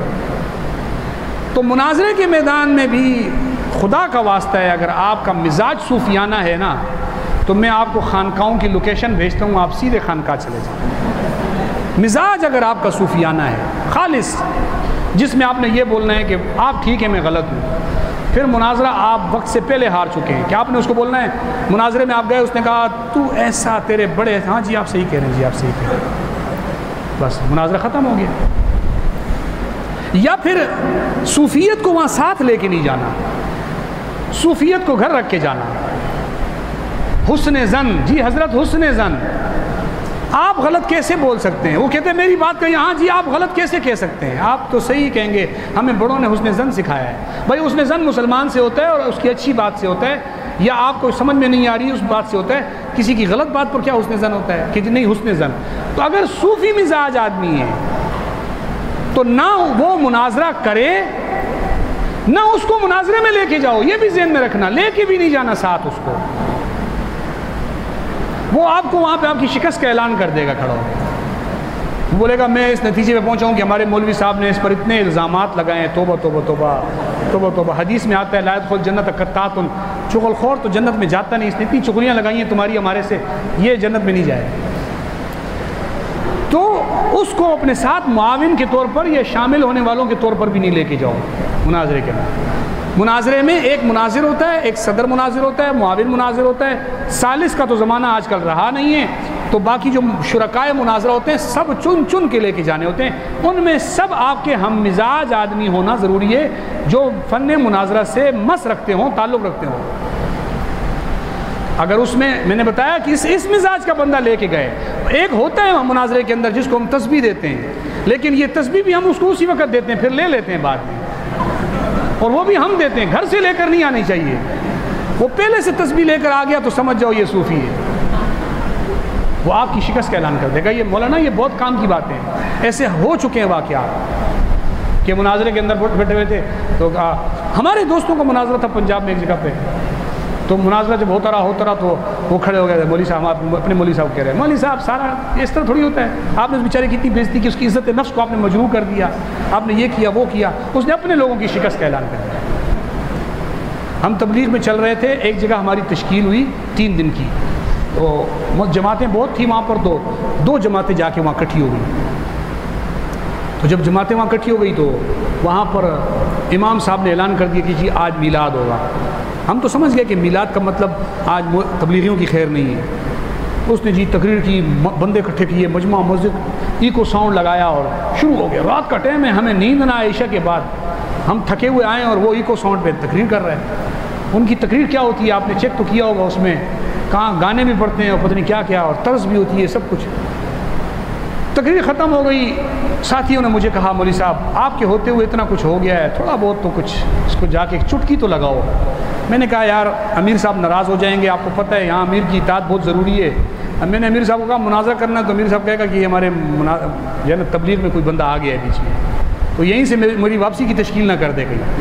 بولا نہیں ہم جاتے ہیں امیر صاحب سے اجازت لیتے ہیں. ہم گئے تو امیر صاحب بیچارہ بھی غصے میں بیٹھا تھا, کیونکہ اس نے ہمارے کسی بزرگ کو نہیں چھوڑا تھا. وہی بات تھی کہ فضائل اعمال کو بھی نہیں چھوڑا تھا اس نے. تو ہم چلے گئے, ہم نے جا کر اس سے بات کی. ہم بات کرنے کے لیے جیسے اس کے سامنے جا کے بیٹھے تو ایک بوڑھے جماعت میں, ہماری جماعت میں ایک بوڑھا بزرگ تھا, ہمیں تو نہیں پتہ تھا, ہم ایک دوسرے کو بھی جانتے بھی نہیں تھے, پہلی مسجد میں ہم آئے تھے. وہ آ کے بیچ میں بیٹھ گیا. وہ بریلی مولوی کو دیکھے, اس کو کہے مولوی صاحب آپ ہمارے بڑے ہیں, آپ بے صبح سے اچھی چیز نہیں ہے, یہ ہم لڑتے نہیں, ہم تبلیغ والے کسی سے نہیں لڑتے, آپ صحیح ہیں حضرت, ہم غلط ہیں. مجھے کہے چلو پیچھے ہو جاؤ, پیچھے. تبلیغ میں بات کرتے ہو, تبلیغ مناظرہ نہیں ہوتا, چلو. مجھے پیچھے دھکے دے, اس کو کہے حضرت آپ ہمارے بڑے ہیں, آپ صحیح کہہ رہے ہیں, آپ صحیح. اتنے میں وہ امیر صاحب آیا اور وہ ان کو اٹھا کے باہر لے گیا. بولا بات کرو ان کو. وہ اگر باہر نہ جاتا تو اس دن اس نے ہمیں ہرا ہی دینا تھا. ابھی بات شروع نہیں ہوئی, وہ بیچ میں آ کے نہیں جی حضرت مناظرہ نہیں ہوگا. اس کو کہے آپ صحیح ہیں, مجھے کہے آپ غلط ہیں, چلو. تو وہ امیر صاحب کی بدولت اس دن ہماری گفتگو ہو گئی, جس کا میں نے بھی واقعہ سنایا کہ پھر پوری مسجد ہمارے بیان میں بیٹھتی تھی. وہ ایک لمبا واقعہ انشاءاللہ پھر کسی ٹائم پہ سناؤں گا. تو بات کرنے کی یہ کہ ایسا آدمی جب بیچ میں ہوتا ہے تو وہ کبھی آپ کو مناظرہ نہیں کرنے دے گا, آپ کے مناظرے میں ایک بہت بڑی رکاوٹ بن جائے گا. آپ اپنا ہم مزاج بندہ ساتھ لے کر جائیں. جہاد کے میدان میں اگر آپ بزدل کو ساتھ لے کے چلے جائیں تو وہ خود بھی بھاگے گا اور آپ کا بھی ہاتھ پکڑے گا کہ مجھے گھر چھوڑ کے بھی آ. ہر جگہ کے لائق اور قابل لوگ ہوتے ہیں جنہوں نے وہ میدان سنبھالنا ہوتا ہے, وہ اس میدان کے لوگ ہوتے ہیں. اس میدان میں صرف وہی لوگ کام کر سکتے ہیں, کوئی دوسرا کام نہیں کر سکتا. چائے آ گئی, پتہ کر لو. تو انشاءاللہ ابھی وقفہ ہوگا 15 منٹ کا, اور وقفے کے بعد حضرت استاذ محترم مولانا رب نواز حنفی صاحب آئیں گے, وہ پڑھائیں گے. اور ظہر کے بعد انشاءاللہ پھر میرا سبق ہوگا, پھر میں آپ کو عبارات پڑھاؤں گا, اور اسی طریقے سے انشاءاللہ سلسلہ چلے گا. ابھی مفتی صاحب اوپر رہنے کے لیے کھانے پینا یہ سب کے اوپر انتظام, اور کھڑکیوں میں ادھر ادھر نہیں کھڑا ہوں, موٹر سائیکلیں سارے. تو اس حوالے سے چند تھوڑی سی باتیں ذہن میں رکھیں کہ جو طلباء رہائشی رہنا چاہتے ہوں, ابھی ہم فارم لائیں گے انشاءاللہ, وہ طلباء کو فارم دیں گے. ہر طالب علم اپنا فارم پر کر کے ہمیں دے دے, اور رہائشی طلباء اپنا آگے رہائشی لکھ لیں. تو ہمیں دوپہر سے پہلے وہ بتا دیں گے تاکہ ہم آگے ان کے لیے انتظامات کریں. اور دوسرا جیسے ابھی میں نے بتایا کہ ابھی چائے کا وقفہ ہوگا, پھر انشاءاللہ 12:30 بجے کھانے کا وقفہ ہوگا, پھر ظہر کی نماز ہوگی, پھر ظہر کے بعد پھر سبق شروع ہوگا. تو عصر کے بعد سے پہلے آپ کو گھنٹہ ڈیڑھ انشاءاللہ دے دیں گے آرام کرنے کے لیے. اس وقت تک اسباق ہوں گے, تو جو لوگ دوپہر کے بعد پڑھنا چاہیں وہ رک سکتے ہیں. جو کھانا لگے گا, جو چائے لگے گی, وہ سید غیر سید مستحق غیر مستحق سب کے لیے, اس کو سب کھا سکتے ہیں. اس میں یہ نہیں سمجھنا کہ کوئی زکوٰۃ ہے, یہ وہ سب کھا سکتے ہیں.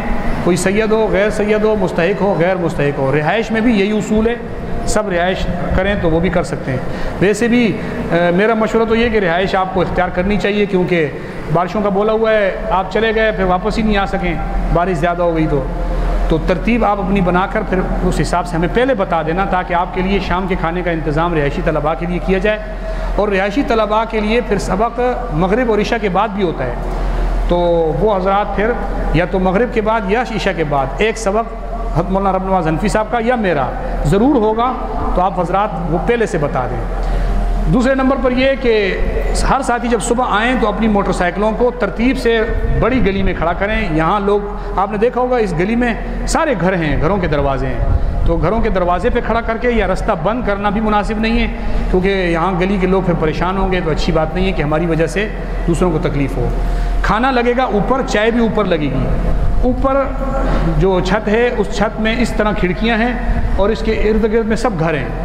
تو سب حضرات سے گزارش ہے کہ وہاں کھڑکیوں میں نہ کھڑے ہوں. آپ بیٹھیں گے جہاں چائے پئیں گے، ہوا وہاں بھی آپ کو انشاءاللہ خوب ٹائٹ لگے گی اور آپ کو نظارہ بھی باہر کا دور دور تک ہوگا. ہماری اس مسجد کے اندر الحمدللہ بجلی نہ بھی ہو تو گرمی نہیں ہوتی، ہوا چلتی ہے. تو آپ اوپر بیٹھیں گے سکون سے، باتیں بھی کرنی ہیں تو بھی آپ بیٹھ کے باتیں کریں، کھڑکیوں میں نہ کھڑے ہوں. ادھر بھی گھر ہیں سامنے، اس طرف بھی ہیں اور یہاں بھی، ہر طرف گھر ہیں. تو اوپر کھڑکیوں میں نہ کھڑے ہوں تاکہ اہل محلہ میں سے کسی کو بھی ہم سے کوئی شکایت نہ ہو. سوالات ہیں؟ ہاں جی، چاہے آ جائے تو بتانا.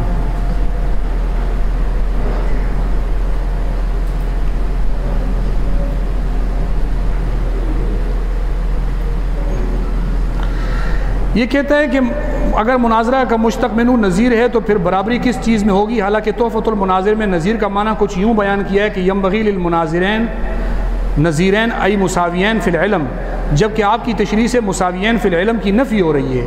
جو تساوی کن اشیاء میں معتبر ہوگی، جبکہ معانی لغویہ معتبر فی التعریفات ہوتے ہیں. میں نے کب کہا کہ نظیر فی العلم نہیں ہونا؟ میں نے تو کہا کہ یہ ہمارے ہاں یہ مزاج بن گیا ہے کہ کپڑوں میں، گاڑی میں، کاروں میں، ان چیزوں میں نظیر دیکھا جاتا ہے، جبکہ علم میں نظیر ہونا، یہ تو میں نے پہلے بول دیا ہے. لیکن ہر جگہ ضروری نہیں ہے، کیونکہ نبی علیہ السلام کا مناظرہ اہل کتاب سے ہوگا تو وہ کس چیز میں نظیر ہیں؟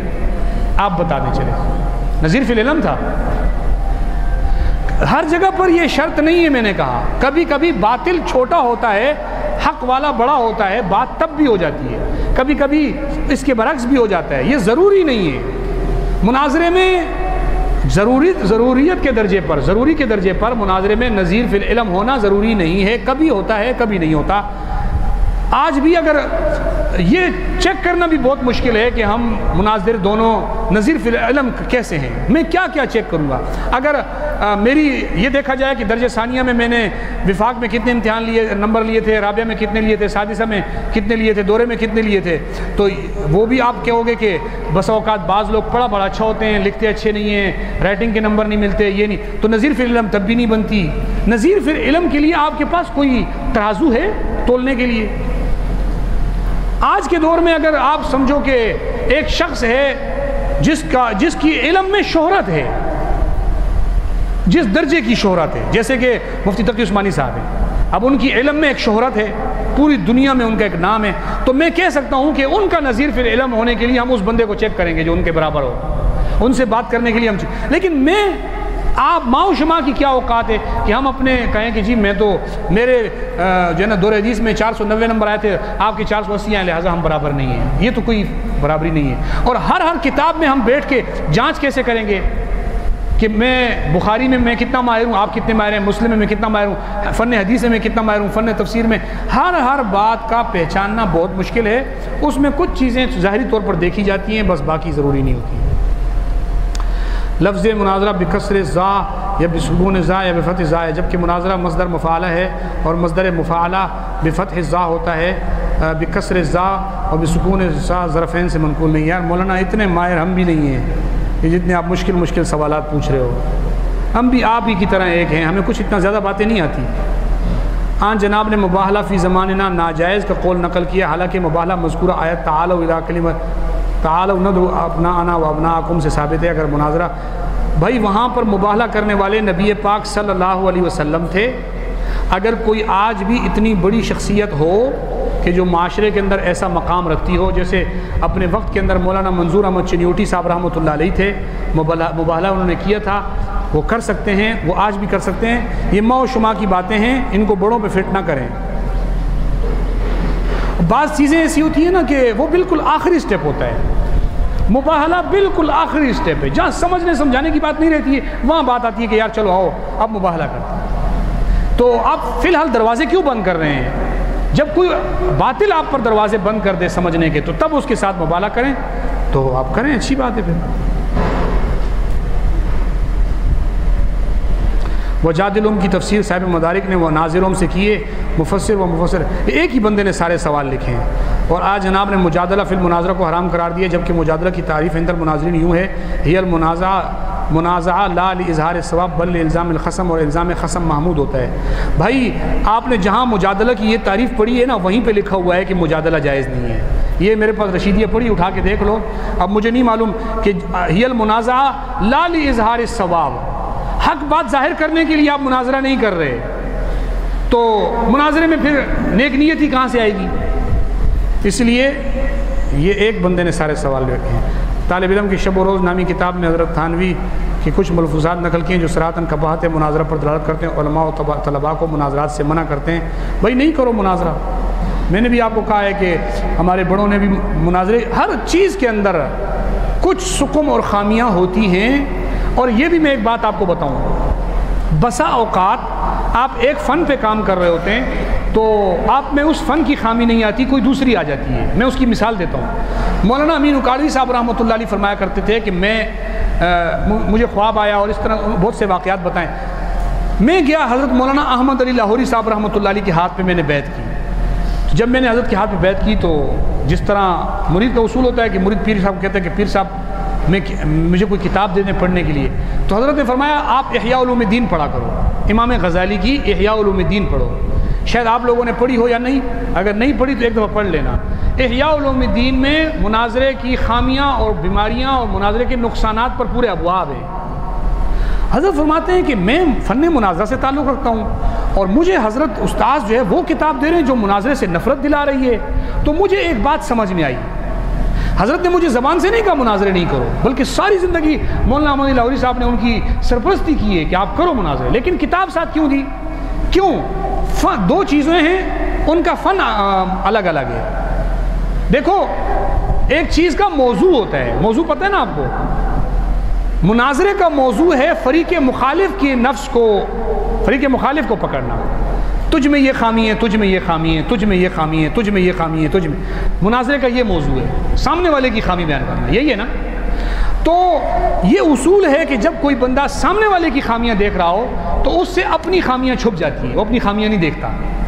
تصوف کا موضوع اپنی خامی دیکھنا ہے، نہیں سمجھ میں آیا؟ تزکیہ نفس کیا ہوتا ہے؟ اپنی خامی۔ تو مولانا امین اکاڑوی صاحب فرماتے ہیں کہ مناظر کو کسی پیر کا مرید ہونا بھی ضروری ہے، تاکہ مناظر دوسروں کی خامیاں دیکھ دیکھ کر کہیں صرف اس کو دوسروں کی خامیاں ہی نہ نظر آنے لگ جائیں، لہٰذا وہ اپنی خامیوں پر بھی نظر رکھنے کے لیے ایک پیر کے ہاتھ پہ بیعت کر لے۔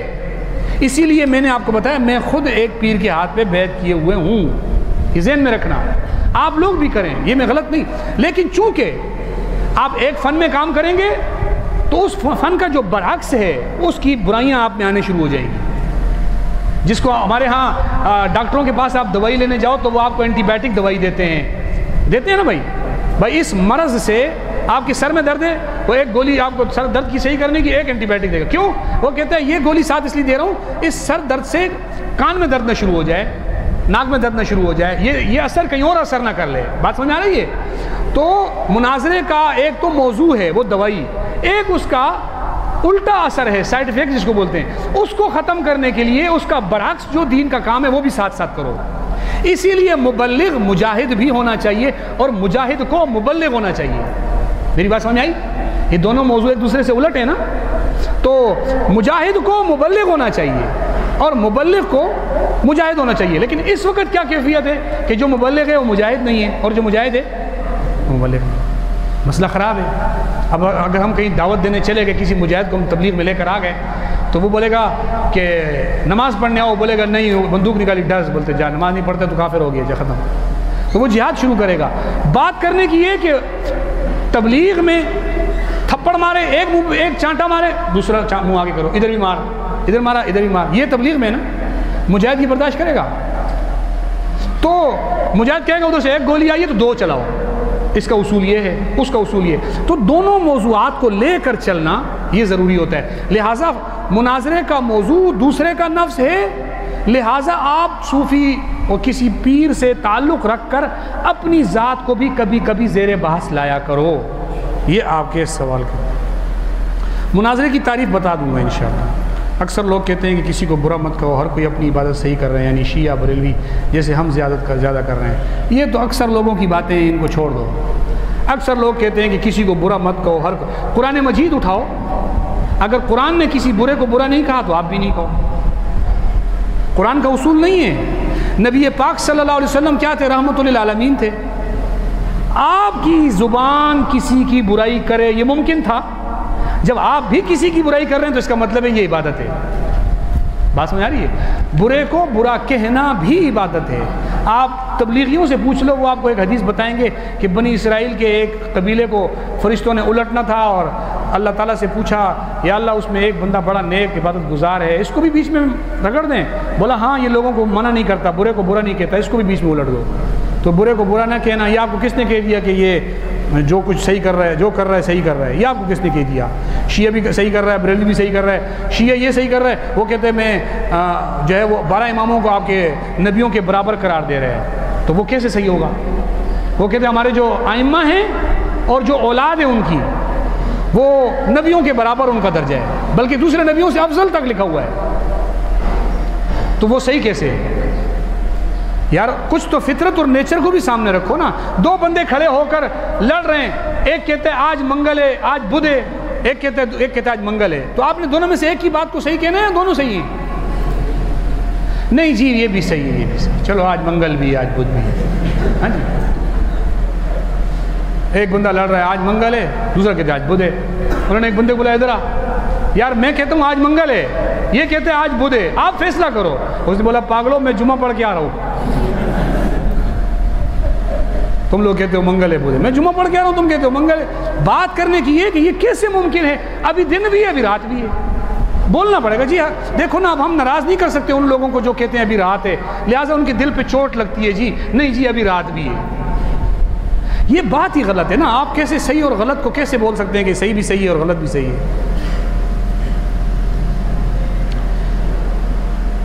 یہ کس نے بھیجا ہے بھائی یہ سوال؟ افکار شیعت اگر آپ کے زیر مطالعہ رہی ہے تو آپ کی کیا رائے ہے؟ میں نے نہیں پڑھی کتاب۔ آگے موضوعات آئیں گے انشاءاللہ، سارے آپ کو بتاؤں گا۔ ایک بات میں آپ کو بتا دوں مولانا، ایک چیز اپنے ذہن میں رکھو، جو جملہ جو اپنے پہلو کے ساتھ باندھ لو، جو ہم نے اپنے بڑوں سے سنا ہے کہ اپنے بڑوں پر اعتماد، یہ بہت ضروری ہے۔ اپنے بڑوں پر اعتماد، آپ نے کسی بھی موضوع میں کام کرنا ہے نا تو وہ بھی اپنے بڑوں کو دیکھ کر کرنا ہے۔ لولا الاسناد لقال من شاء ما شاء کا ایک مطلب یہ بھی بنتا ہے کہ دین صحابہ سے، تابعین، تابعین سے تبع تابعین، اولیاء بزرگان دین، پھر ہمارے استاد، پھر ان سے ہم تک پہنچا، تو دین پر عمل بھی ایسے ہی کرنا ہے جیسے ہمارے استادوں نے پیچھے سے لوگوں کو دیکھ کے کیا۔ تحقیقات بھی وہی ماننی ہے جو ہمارے بڑوں نے کی، اپنی تحقیقات لے کر آگے نہیں چلنا۔ اگر آپ اپنی سند کو منقطع کریں گے تو آپ کی حدیث معتبر نہیں ہے، تو آپ کی کوئی اور بات کیسے معتبر ہو جائے گی؟ اس لیے اپنے بڑوں سے کسی بھی موضوع پہ کام کرنا ہے تو اپنے بڑوں کے رستے پہ چل کے کرو، اپنے بڑوں کے طریقے ان کو دیکھو وہ کیسے کرتے تھے۔ بات سمجھ آ رہی ہے؟ تو انشاءاللہ یہ موضوع آگے آئے گا، میں بتاؤں گا۔ یہ آخری سوال کے متعلق پھر گفتگو انشاءاللہ پھر کسی موقع پہ کریں گے۔ ابھی آپ حضرات جائیں، چائے پئیں، 15 منٹ کا وقفہ ہے، اور 10:30 بجے 10:10 یا